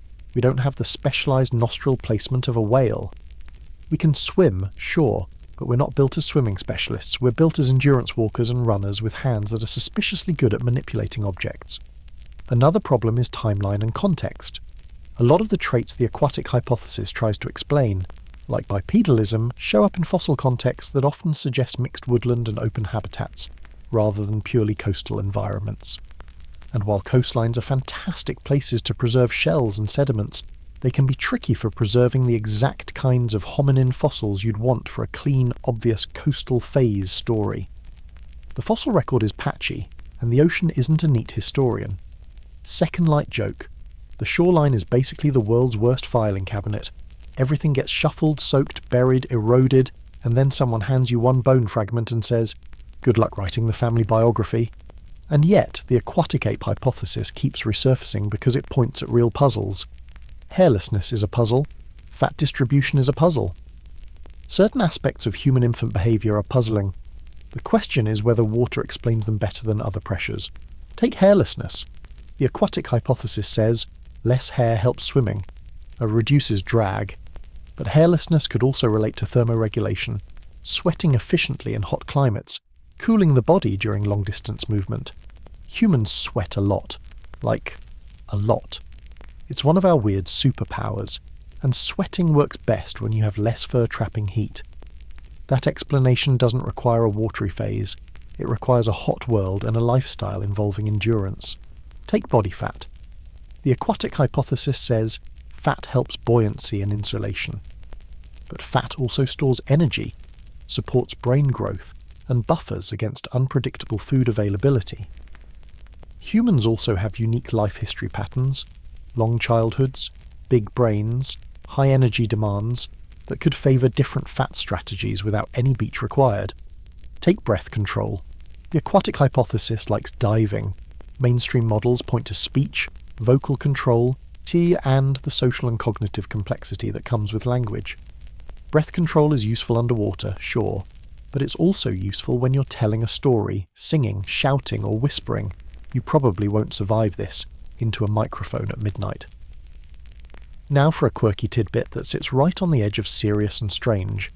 Some enthusiasts of watery human ideas point to the mammalian diving reflex in humans, the way cold water on the face can slow heart rate and shift blood flow, as a hint of aquatic adaptation. The reflex is real, and it's found in many mammals, often stronger in species that dive. In humans it varies, and it's not exactly proof of a sea ape lifestyle. But it's the kind of detail that makes the hypothesis feel tantalising, like a clue that might be bigger than it is. So you drift through the tension between public imagination and scientific caution. And here's where you feel the real difference in how stories and science behave. Stories love a single cause, a single setting, a single dramatic pivot point. We became human at the beach. It's clean. It's cinematic. Science, meanwhile, tends to be allergic to single-cause narratives in complex evolutionary histories. Human evolution is a braided river. Climate swings, shifting habitats, social pressures, tool use, diet, predators, disease, migration. Water is in there, but it's not the only current. Third light joke, low and drowsy. If evolution were a recipe, the aquatic ape hypothesis is the person insisting the secret ingredient is just add water. Meanwhile, the rest of the kitchen is on fire and someone's chasing you with a leopard. So where does that leave you, here at the edge of the ocean-themed temptation? It leaves you with a more grounded, still fascinating version. Early hominins almost certainly interacted with water sources constantly. Rivers, lakes, wetlands, coastlines. Because water means survival. Those environments also offer dense, reliable foods. Shellfish, fish, aquatic plants, birds, eggs. It's plausible that shoreline foraging played an important role at times, in some places. But the leap from important resource to primary evolutionary engine is where most scholars pump the brakes. And yet, you don't discard the ocean connection. Not tonight. You simply let it mature into a better question. Instead of, were we aquatic apes, you start asking, what real? Testable fingerprints might living near water leave on anatomy and physiology? And do humans actually show them in a way that stands up to comparison? Because that's the next step. Not a grand claim, a careful inspection, fingers, skin, salt, reflexes, the little details that can either support a watery influence or gently dismantle it. So you keep drifting, letting the ocean idea stay in the room without letting it take over the room, and you move toward the next section where you'll examine those supposed sea fingerprints, one by one, like holding your hands up to moonlight and asking what, if anything, the water wrote into you. You glide onward, and now the ocean isn't a setting so much as a detective's lamp. You're not trying to prove a grand myth tonight. You're looking for fingerprints, Small anatomical clues that might whisper, yes, if water mattered, or, just as importantly, no, that's a coincidence with good marketing. So you float over the shoreline of your own body, hands, feet, skin, reflexes, the parts you've always had, the parts you barely think about unless you step on a Lego in the dark, and you start asking, do these carry the sea's signature? Mainstream historical fact. Humans share a mammalian diving reflex where cold water contacting the face can trigger slowed heart rate and blood flow changes that help conserve oxygen. This reflex is found broadly across mammals, and in species that dive regularly it tends to be stronger. In humans it exists but varies, and is generally modest compared to true diving specialists. It's a real piece of physiology, but it doesn't automatically mean we evolved as semi-aquatic primates. It can reflect deep mammalian heritage and general vertebrate adaptations. You imagine yourself at a cold sink splashing water on your face, your breath catches, your heart rhythm shifts a little. It's subtle, but it's there. Now place yourself in a different scene. You're wading into a river at dawn, water creeping up your shins, and you plunge your face in for a second to grab something edible. Any oxygen-saving reflex is useful. The question is whether this reflex is uniquely human in a way that screams aquatic past, or whether it's simply an inherited mammal setting that humans can still toggle. Historians still argue whether the human diving response reflects selection for aquatic foraging in certain populations and contexts, or whether it's best understood as a general mammalian trait shaped mainly by other pressures like thermoregulation and cardiovascular flexibility. That's your open scholarly debate phrase, and it's exactly the kind of debate that matters. Not, is it real, but what shaped it most? Now let's look at the famous wrinkly finger clue. You've seen it. You soak in a bath and your fingertips turn pruny. For years, people joked it was just your skin absorbing water. Then research showed it's not just passive swelling. It involves your nervous system and blood vessels constricting in the fingers. The wrinkles form patterns that can improve grip in wet conditions, like tyre treads. That's why it's become a darling of watery human arguments. See? We're built to grab slippery things underwater, and yes, it's genuinely cool. Your body, without asking your permission, turns your fingertips into wet surface traction pads. But does that mean you evolved as a beach hunting ape? Not necessarily. Improved grip in wet conditions could be useful for all kinds of situations.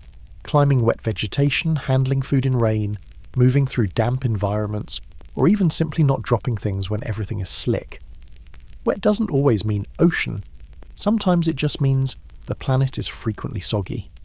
First light joke. Your fingers basically install temporary off-road tyres because you took a long bath. If your car did that, you'd never stop bragging about it. Next clue, webbing. You spread your fingers, there's a little skin between them.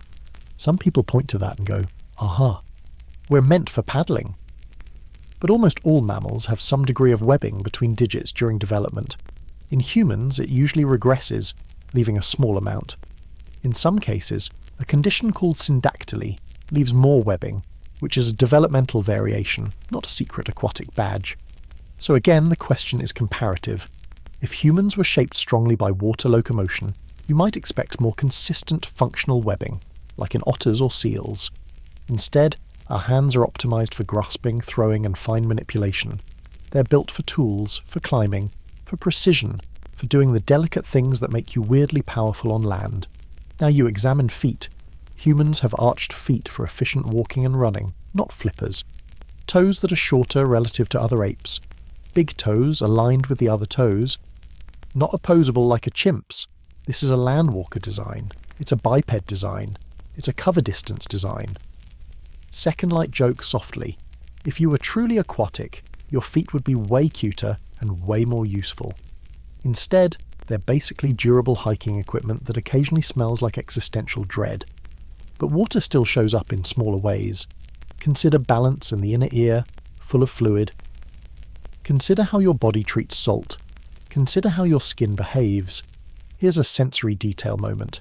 You step from dry sand into shallow surf. Water cools your ankles. The world becomes quieter, muffled. You feel buoyancy lighten you. Your body relaxes into the support, and then you remember, water pulls heat away from you fast. You start cooling. If you stay long enough, you shiver. This is why aquatic mammals have insulation strategies. Humans, compared to them, aren't great at prolonged cold water living without help. We don't have blubber, we don't have dense fur. We can adapt culturally, wetsuits, fires, shelters, but biologically we're not optimised for cold water endurance. Now, some watery human arguments bring up subcutaneous fat in humans, especially in babies, suggesting it's like a seal pup. Babies do have a layer of fat, yes, and they do float better than you'd think. But babies also need energy reserves for rapid brain growth and for buffering against feeding gaps. Fat is a multi-purpose currency in mammal life, not a single environment signature. Quirky tidbit time, right on the edge.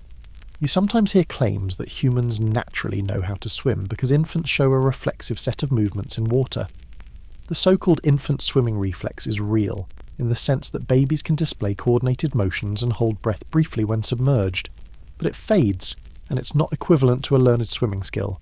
It's more like a bundle of reflexes plus buoyancy plus adult supervision doing the heavy lifting. The fringe leap is to treat it as proof of an aquatic past. The more cautious view is that many mammals have neonatal reflexes that make sense for survival in various contexts, and humans are no exception. Third light joke, sleepy and gentle. Baby instinctive swimming is like a baby instinctive taxes. Sure, they flail with confidence, but you still wouldn't trust them to file anything. So where do these fingerprints leave you? They leave you in a place that's actually satisfying if you like honest mysteries. Some traits, like fingertip wrinkling improving wet grip, really do seem tailored to wet conditions. The diving reflex is real. Humans can learn to swim well, and some populations have remarkable diving adaptations through training and possibly selection.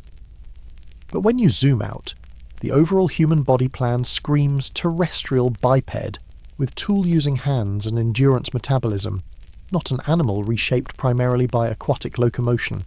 And that's the core. Water matters in human life because water matters in all life. Water is food, safety, mobility, habitat. The question is not whether humans touched water, of course we did, but whether water was the defining sculptor of the traits that make us human. As you drift forward, you realise the next best place to look is deeper than skin and fingers. It's in the chemistry, in salt, in sweat, in the fact that you leak little oceans out of your pores all day long just to keep cool. So you keep floating, hands wrinkling in the imagined tide, and you move toward the next section where you'll taste the sea in your own body, salt, sweat and tears, and ask whether that's a clue, a coincidence, or simply the price of being a land animal built from ocean parts. You drift onward, and now the ocean isn't in the landscape at all. It's in you. It's in the quiet saltiness of your blood, the sting of sweat in your eyes, the way your tears taste like tiny seawater confessions. If the body's a storybook, chemistry is the oldest chapter, written before bones, before fur, before anyone had the luxury of arguing about hypotheses on a podcast. So tonight, you hold your tongue to the roof of your mouth and taste the question, are we ocean-coded? Mainstream historical fact.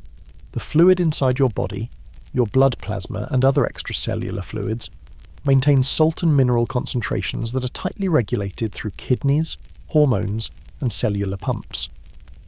This osmoregulation is essential for life because your cells can't function if water and ions slosh around without control. The salty nature of body fluids is a deep inheritance from aquatic ancestry, but the exact composition is not identical to seawater and reflects complex evolutionary history across changing environments. You imagine yourself as a walking aquarium that's constantly trying not to become soup. Your cells are little balloons filled with chemistry, too much salt outside them, and water gets pulled out. They shrivel. Too little salt outside and water rushes in. They swell. So your body patrols salt like a strict bouncer at a club. You, sodium, you can come in, but not too much. You, potassium, your VIP, stay inside. Chloride, behave. It's constant invisible work, and it's easy to romanticize this as, our blood is like the sea. You've heard that phrase. It's poetic and partly true in spirit, salts, minerals, water-based life. But if you compare numbers, your blood isn't seawater. Seawater is far saltier. Drink it and you don't become more ocean. You become more dehydrated because your kidneys can't concentrate urine enough to get rid of that much salt without losing lots of water. The ocean is your ancestor, not your beverage. First light joke, Yes, your body has saltwater vibes, but chugging seawater is still the fastest way to turn yourself into a cautionary tale with chapped lips. Now, sweat. Humans sweat intensely compared to most mammals, not just a little glisten. Full on. I walked outside and my shirt is making existential choices. This is one of your great terrestrial adaptations, evaporative cooling. You can dump heat through skin by sweating and letting it evaporate, allowing you to stay active in warm conditions far longer than many animals that rely mostly on panting. This matters for the ocean influence debate, because sweat looks like something a coastal animal might do. Salt water leaking out, cooling the body, giving you that briny taste. Some watery origin arguments like to claim sweating is an aquatic trait, like you're still trying to be wet. But mainstream explanations emphasize heat management on land, especially for endurance activities under the sun. If you can keep cool while moving, you can forage longer, travel farther, and, later, hunt by persistence, outlasting prey that overheats. Historians still argue whether intense sweating and reduced body hair evolved primarily to support endurance walking/running in hot open habitats, or whether it was also shaped by broader factors like parasite reduction, social signalling, and the need to dissipate heat from a growing brain. That's your open scholarly debate phrase, and it's a real one. Sweating isn't just about running, it's about being a heat-producing creature with a big energy-hungry head. Now, tears. Tears are fascinating because they're not just emotion, they're maintenance. Your eyes are delicate, exposed surfaces, and tears keep them lubricated, nourished, and protected against infection. They're salty partly because the chemistry has to match the tissues, and because salt helps manage osmotic balance on the eye surface. Emotion tears are another layer, a social signal, a release, an alarm bell. But even those tears sit on top of a baseline biological system, designed to keep your eyes functional in air. So if someone says, "Tears prove we're from the ocean," you can nod gently and say, "We're from water, yes, but also, eyes in air need constant hydration. It's not a smoking gun. It's a reminder that land life means fighting dryness constantly." Second light joke, whispered, "You're basically a damp creature pretending to be dry. A very fancy slug with opinions and Wi-Fi. Now, let's talk kidneys. The unsung heroes of your internal ocean. Kidneys are your desalination plants. They filter blood, reclaim useful molecules, adjust water volume, and excrete waste.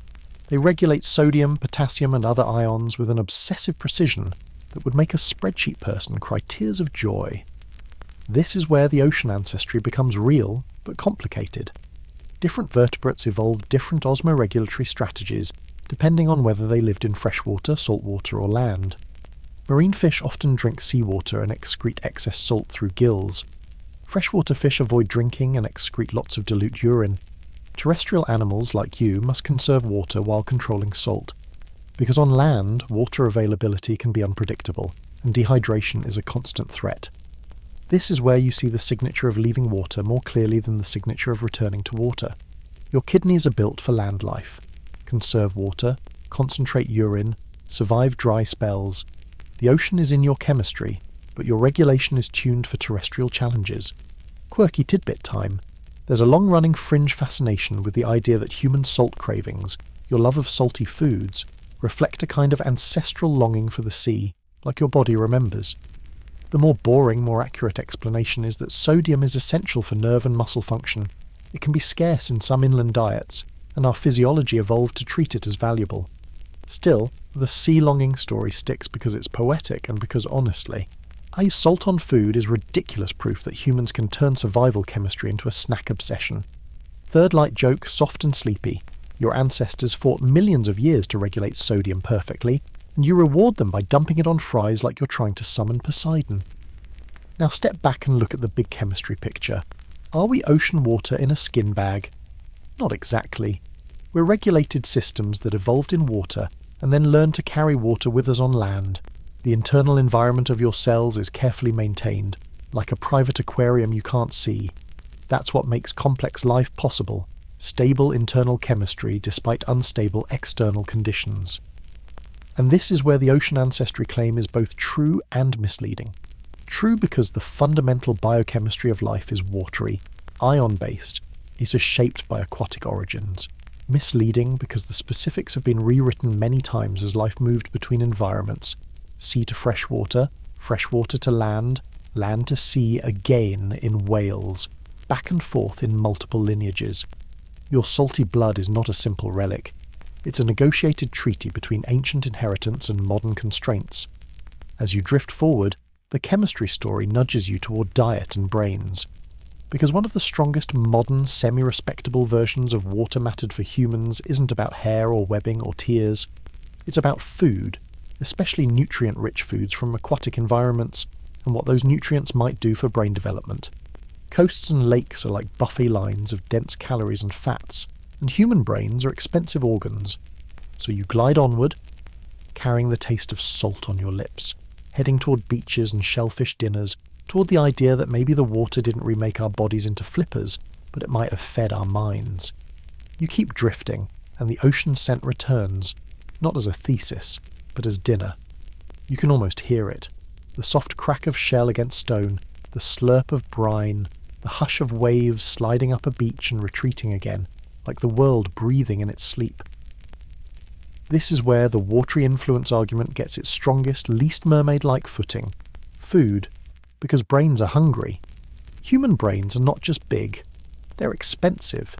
They demand a steady stream of energy and nutrients. And if you're an early hominin trying to grow a brain that can plan, remember, cooperate, and occasionally invent a spear, you need more than vibes. You need calories, you need fats, you need protein, you need micronutrients that don't show up in endless quantities in dry grass. Mainstream historical fact: many archaeologists and paleoanthropologists accept that early Homo and later hominins exploited a wide range of foods, including animal meat and, in some context, aquatic resources like fish and shellfish. Coastal and lakeside environments can offer dense, reliable nutrition. There's substantial evidence of shellfish exploitation in later periods, especially with anatomically modern humans, and there are debates about how early and how crucial aquatic foods were for earlier hominins. You're walking now, still second person, still present tense, along a shoreline that isn't a postcard beach. It's practical, muddy, full of rocks and tidal pools. The air is cool and salty. Your feet sink slightly with each step and you feel the pull of the tide like a slow exhale. You crouch, you pry, you gather. A shell pops free with a wet snap. Inside is protein, minerals, fat, little packages of ocean nutrition that don't sprint away when you approach. First light joke, this is hunting for people who don't enjoy cardio. No chasing, no dramatic takedown. Just you, the tide, and a stubborn clam giving you attitude.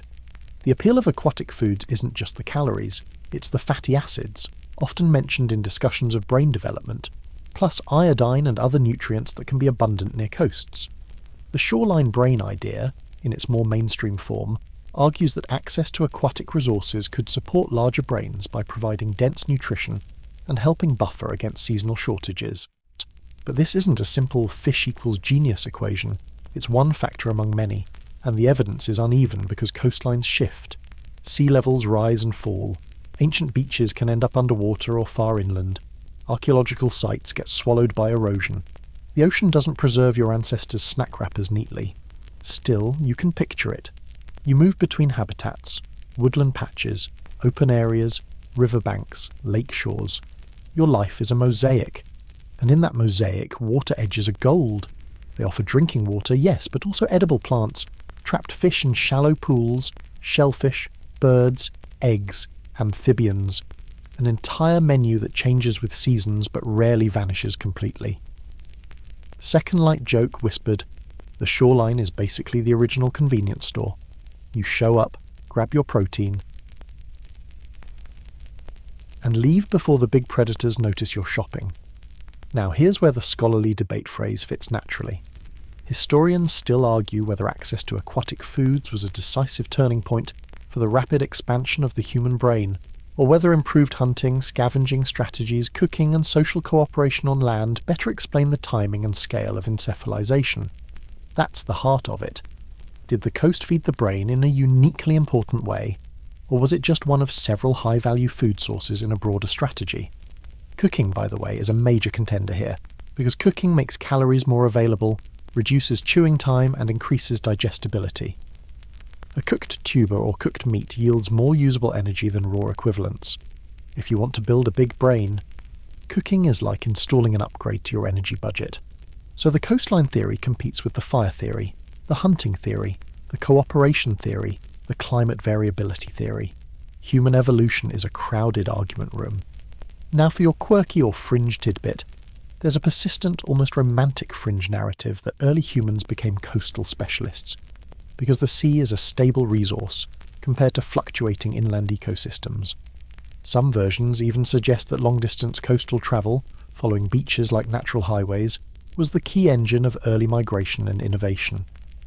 There's a kernel of plausibility. Coasts can be resource-rich corridors, and later human migrations likely used them. But the fringe versions often overstate continuity, as if humans were basically shoreline creatures for hundreds of thousands of years. The real picture is more patchy. Some groups exploit coasts heavily, others live far inland, and the balance changes with climate, geography, and technology. You keep walking along the shore and you see how the environment shapes behaviour. Wading in shallow water encourages upright posture, not because water makes you bipedal overnight, but because wading with hands free is useful. You can carry things, you can scan over reeds, you can keep your head above water.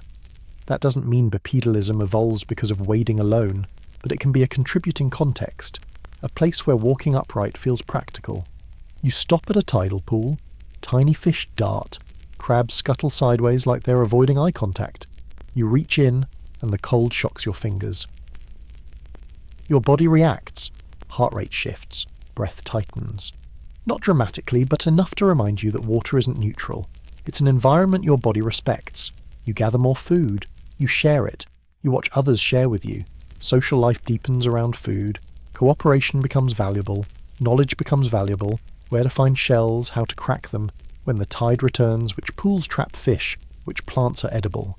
Intelligence is rewarded not just by hunting skill, but by memory and teaching.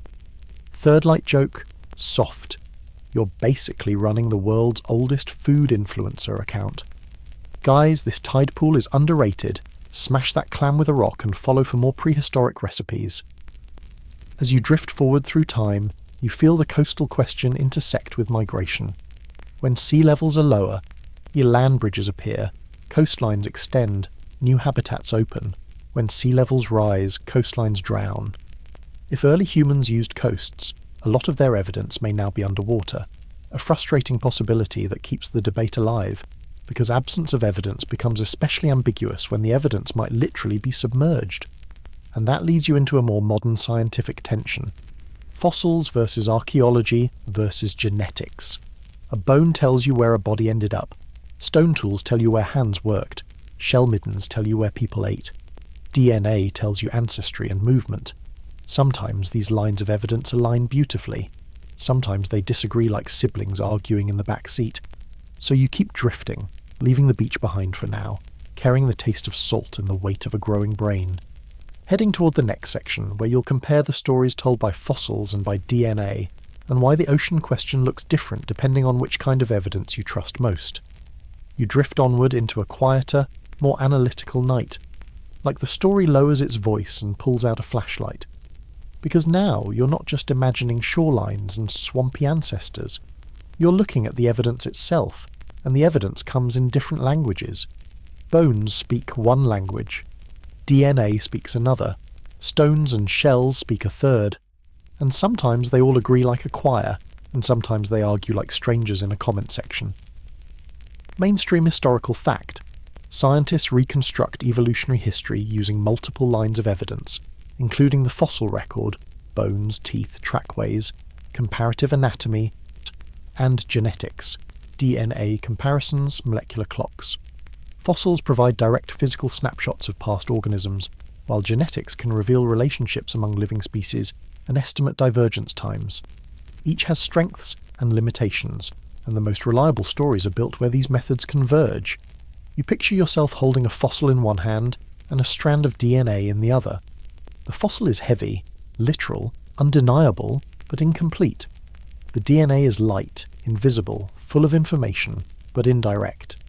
Fossils tell you what existed and sometimes where. DNA tells you who is related and roughly when lineage is split, but it doesn't preserve the exact shape of a creature's body in a given era. Yeah, and this matters for the ocean question because did we evolve in the ocean? Can mean different things depending on which evidence you're listening to. Fossils tell you the lineage leading to vertebrates is aquatic early on. We have fish fossils, we have transitional forms like Tiktaalik, we have early tetrapods, we have amniotes, we have whale transitional fossils. The physical story is richly watery in its deep past and loopily watery again in mammal returns. DNA tells you humans are primates, primates are mammals, mammals are amniotes, amniotes are tetrapods, tetrapods are vertebrates. That chain implies aquatic ancestry, yes. But DNA doesn't point to a specific semi-aquatic human phase, the way aquatic ape enthusiasts might hope. Instead, it reinforces that our closest living relatives are African apes, and it anchors us in a terrestrial primate lineage. So you drift into the tension. Why can't one type of evidence just settle it? Because fossils are rare and biased. Soft tissues don't preserve well. Coastal environments shift and erase traces. 1 million years can pass with no fossil evidence where you wish there were some. Meanwhile, DNA can't give you every detail of anatomy in extinct species, and it relies on assumptions about mutation rates and population history that can blur timelines.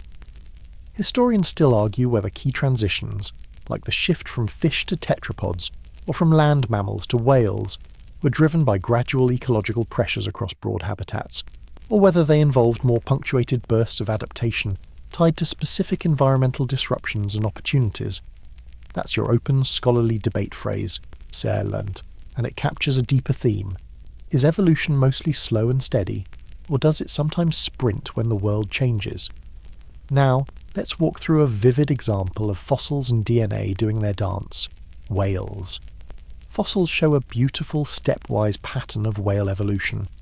Land mammals with semi-aquatic habits, then more aquatic forms with shrinking hind limbs, shifting nostrils, tail propulsion.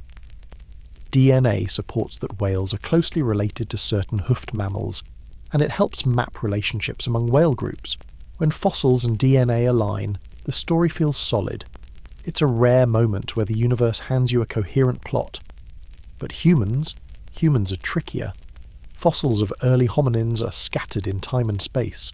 They're often found in inland regions with lake beds, floodplains and caves, places that preserve bones, coastlines. Meanwhile, can erase or bury evidence under rising seas. So even if early humans used coasts heavily at certain times, you might not see it in the fossil record. Archaeological evidence, like shell middens, can show coastal use, but it's more abundant in later periods when populations grow and behaviour leaves bigger traces. Meanwhile, DNA tells you about population splits and migrations, but it doesn't come with a tag that says, spent 30% of life wading. It can hint at dietary adaptations, like changes in genes related to starch digestion or lactose tolerance in later humans. But for deep prehistory, it's mostly mapping relationships and time depth, not habitat specifics. First light joke: fossils are like getting one blurry screenshot from a movie and trying to guess the entire plot. DNA is like having the cast list but not the script. Together, you can almost pretend you know what happened. You drift over a shoreline that existed tens of thousands of years ago, now drowned. Somewhere under the water might be stone tools, hearths, shells. Somewhere inland might be bones. The record is uneven, and uneven records breed confident arguments on shaky foundations. Now for your quirky or fringe tidbit, there's a long-running fascination with molecular clock estimates being treated like exact timestamps. Like DNA can tell you the precise date your ancestors decided to leave the trees or visit a beach.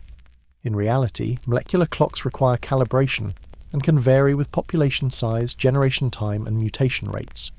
Fringe interpretations sometimes cherry-pick dates to fit dramatic narratives. See? This split happened exactly when sea levels changed, when the uncertainty is much larger. It's not that molecular clocks are useless. They're powerful, but they're not a stopwatch. They're more like a candle in a drafty room, helpful but flickery. Second light joke: sleepy.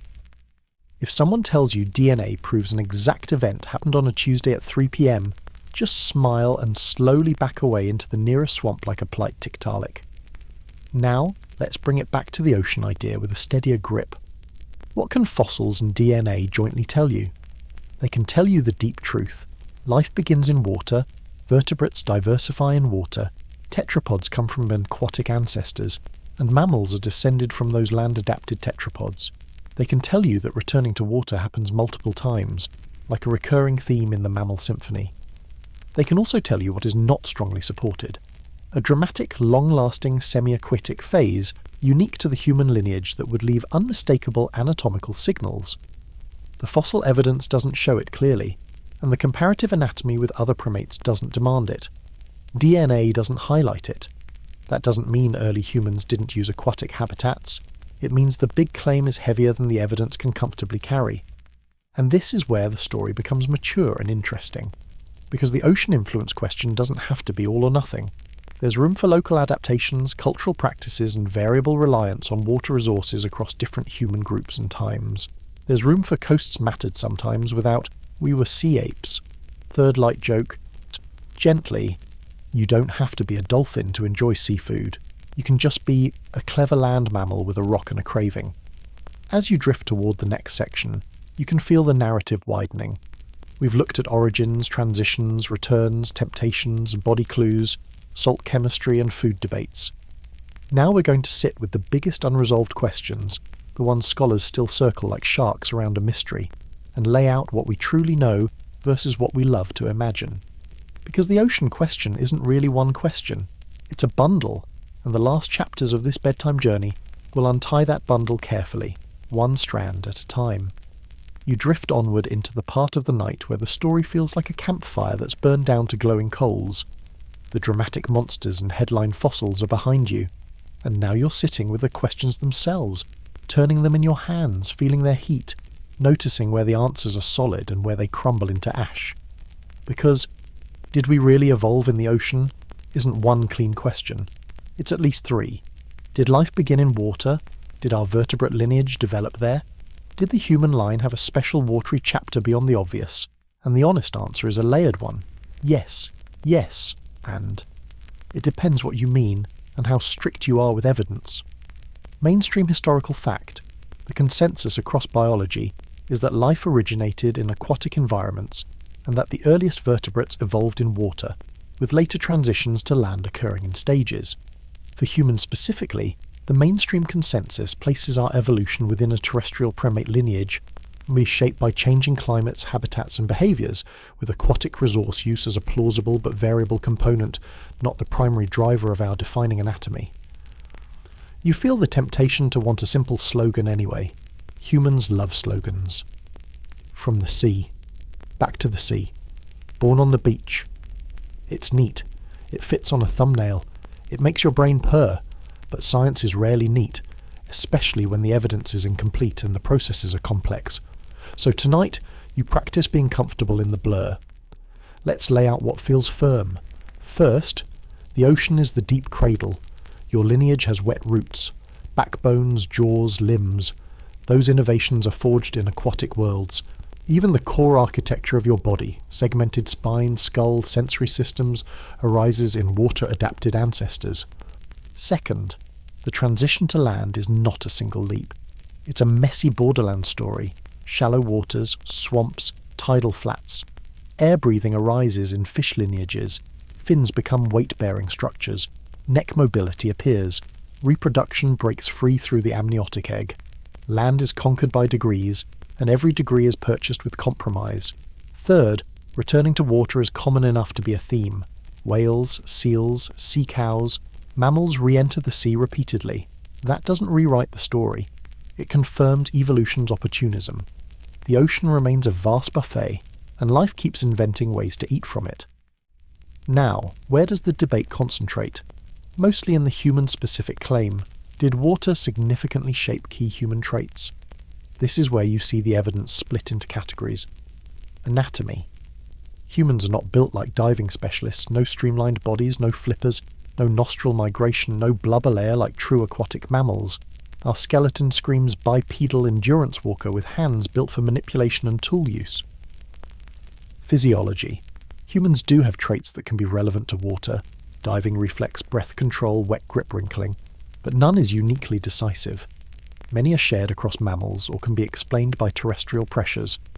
Behaviour and archaeology. Humans use water resources heavily in many times and places, especially later. Coastal foods can be nutrient-dense, but how early this becomes crucial and how uniform it is across populations remains debated, partly because evidence may be submerged or eroded. Historians still argue whether early hominin bipedalism was driven mainly by terrestrial locomotion efficiency, by postural feeding in trees and mixed habitats, by carrying and tool use, or by wading and shoreline foraging as a meaningful contributing context in certain regions. That's your open scholarly debate phrase, and it's one of the most honest ways to frame it. Not a single cause, but multiple pressures adding weight to the same evolving trait. Now, because you're sleepy and you like a little mystery, let's walk through a few of the biggest open questions scholars still wrestle with. Questions that make the ocean theory feel tempting without granting it the crown. 1. Hairlessness. Why are humans so naked compared to other apes? Thermoregulation and sweating are strong candidates. Parasite reduction and social signalling are discussed. Water-based explanations exist but aren't necessary, and they struggle to explain why other semi-aquatic mammals usually have more insulation, not less. 2. Fat distribution. Why do humans carry more subcutaneous fat than many primates? Energy storage for big brains and unpredictable diets is a big part of it. Reproductive demands matter. Pregnancy, lactation, long childhoods. Again, water-based buoyancy arguments exist, but they don't cleanly match the whole picture. 3. Brain growth. Why do human brains expand so dramatically? Diet quality, cooking, social complexity, cooperation, and ecological variability are all major contenders. Aquatic foods might contribute by providing certain nutrients and stable calories in some contexts, but might contribute is very different from the main cause. 4. Coastline evidence. How much of early human coastal life is missing because ancient shorelines are underwater now? This is a real research challenge. It keeps the door open to we might be missing a big chapter, but it also cautions against overconfidence in any one narrative. First light joke, soft. The ocean is like a friend who keeps borrowing your stuff and then says, "No, I definitely returned it." And you're like, "You returned it to where? Atlantis." Now for your quirky or fringe tidbit, there's a recurring fringe habit of treating water as one uniform category. Ocean, lake, swamp, river, as if they all impose the same selective pressures. They don't. Coastal wading is different from deep diving. Freshwater foraging is different from open ocean swimming. Swamp living is different from beach living. When someone argues aquatic, the first question should be, what kind of water? Exactly. Because a little wading in river shallows doesn't turn you into a seal. It turns you into a primate that sometimes gets wet. Second light joke. Humans love to say, "I'm basically a sea creature," after one vacation snorkel. Meanwhile, a real sea creature is out there doing 50-metre dives like it's a casual Tuesday. Now, you let yourself feel the satisfying part. The ocean doesn't have to be the single sculptor of humanity to be deeply involved in our story. Water is a constant axis of survival. Rivers guide movement. Lakes attract animals and predators. Coasts offer food and travel corridors. Wetlands hide danger and offer refuge. Even if you are fundamentally a terrestrial primate, your life is braided around water because life on land is always negotiating dryness. And that brings you toward a calm, almost philosophical conclusion. Evolution is not a staircase away from the ocean. It's a relationship with water that changes form. Sometimes water is home. Sometimes water is enemy. Sometimes water is pantry. Sometimes water is boundary. Sometimes water is memory, carried inside you as salt, fluid, and reflex. Third light joke, gentle. In the end, you're a land mammal who still needs to drink water every day. So if you want to call that ocean influence, your kidneys would like a formal apology for all the extra work. As you drift toward the final section, you feel the story tightening into a loop.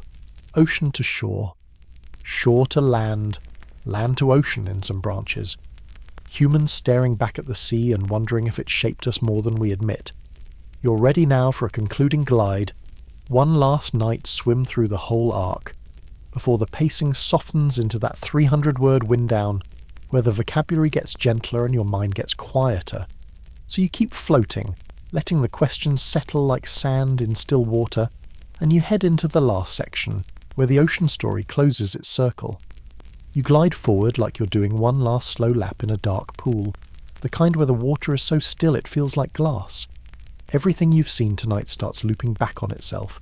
Ocean to shore, shore to land, land back to ocean in certain stubborn branches, and the more you replay it, the more it stops feeling like a straight story and starts feeling like a rhythm. Because water is never really behind you. Even when you're on land, you're carrying it. Salt in your blood, fluid in your ears, a wet little private world inside every cell. You're a terrestrial mammal, sure, but you're also an old aquatic blueprint that learned new tricks. Mainstream historical fact. Humans are amniotes. Your embryos develop with an amnion and other membranes that create a fluid environment, meaning even modern human development still depends on a protected internal sea, a legacy of the evolutionary shift to reproducing on land without drying out. That's not poetry, that's anatomy. The land didn't erase water from the plain. It made water something you had to carry. You imagine it like this. Your lineage spends ages in the ocean, perfecting vertebrate basics, spines, skulls, jaws, movement through fluid. Then the shoreline appears as a test, not a destination. Fish with air-breathing options survive in swampy shallows. Fins learn to bear weight, necks unlock. And somewhere in that mud, a Tiktaalik-like creature props itself up and looks around like it's thinking, so, what's out there? Then the egg becomes a portable pond and suddenly land isn't just a visit, it's home. Extinctions wipe the board and survivors redraw the map. Mammals build their blueprint in the shadows. Fur, warm blood, milk, careful hearing, clever teeth. Then mammals explode into new roles, and some of them, with outrageous confidence, return to the sea as whales and seals, proving the ocean isn't a childhood home you outgrow, it's an opportunity you can revisit if you can afford the upgrade. And first light joke, evolution is basically that friend who says they're done with drama, then moves back into the same neighbourhood and acts shocked when the same drama is still there. And then you arrive at the human question, the one that started this whole bedtime wander. Did we evolve in the ocean?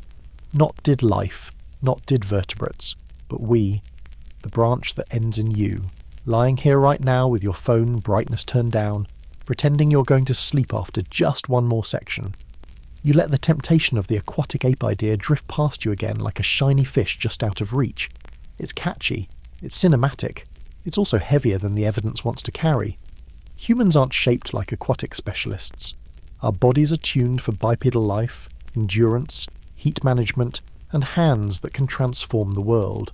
Tools: fire, shelter, language, art, and the occasional extremely unnecessary kitchen gadget. But water still matters. It matters because it always mattered. Rivers guide movement, lakes pull in animals and food, coasts offer dense nutrition, travel corridors and predictable rhythms, and some human traits that look watery, like fingertip wrinkling for grip or a mild diving response, might be useful echoes, not defining signatures. Historians still argue whether aquatic resources were a decisive driver of human cognitive expansion and lifestyle shifts, or whether they were one important ingredient among many. Cooking, hunting, scavenging, cooperation, and climate variability, each adding pressure and possibility at different times. That debate is the honest ending, not a single verdict, but a layered understanding. Second light joke. Softly, if your ancestry were a playlist, the ocean wouldn't be one track. It would be the background music that keeps coming back in every remix. Now for a quirky tidbit to tuck in like a seashell in your pocket, there's a persistent fringe idea that humans have a hidden aquatic identity, because we feel calm near water, the way waves can lull you, the way looking at the sea can quiet your thoughts. Science doesn't treat that as proof of ocean adaptation, but it is an oddly consistent human experience. Maybe it's culture, maybe it's psychology, maybe it's the fact that water meant survival so often that your brain learned to treat it as safety. Either way, you can admit the feeling without turning it into a biology certificate. Third light joke, nearly a whisper. Your brain sees a beach and immediately goes, "Ah, yes." The ancient habitat. Your body sees cold water and goes, "Absolutely not. Put on a hoodie." And now the whole story begins to soften. You've come full circle.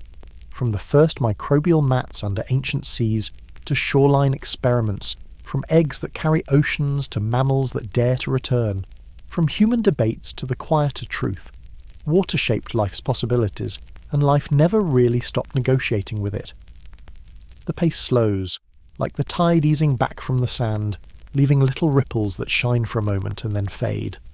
You let the images of tonight settle gently in your mind, warm Devonian shallows, the mud-dark riverbanks where a fish lifts its head for air, the leathery amniotic egg tucked safely into leaf litter, the night forest where tiny mammals listen for heavy footsteps, the open sea where whales glide through blue silence, and then your own hands, wrinkling slightly in imaginary surf as if your skin is remembering something it never lived, but somehow still understands. You don't need a single, perfect answer to the ocean question to feel the truth of the larger story. You are made from water, shaped by water, and always returning to it in small ways, through thirst, through breath, through the cooling sting of a splash on your face, through the calm you feel when you watch waves move in slow repetition. Even your earliest beginnings are floating and protected, as if life insists on starting in a tiny private sea before stepping out into air. So you let the debate stay outside the room now, like distant voices down the hallway, not urgent, not loud. Tonight is not about winning an argument. It's about letting the timeline stretch behind you like a long shoreline under moonlight. Vast, quiet, and strangely comforting. Your breathing slows. Your shoulders sink into the bed. The ocean in your blood keeps its steady chemistry without you thinking about it, and the world outside your window keeps turning, patient and ancient. You can let your mind drift the way a leaf drifts on still water. No effort, no struggle, just a gentle glide into rest.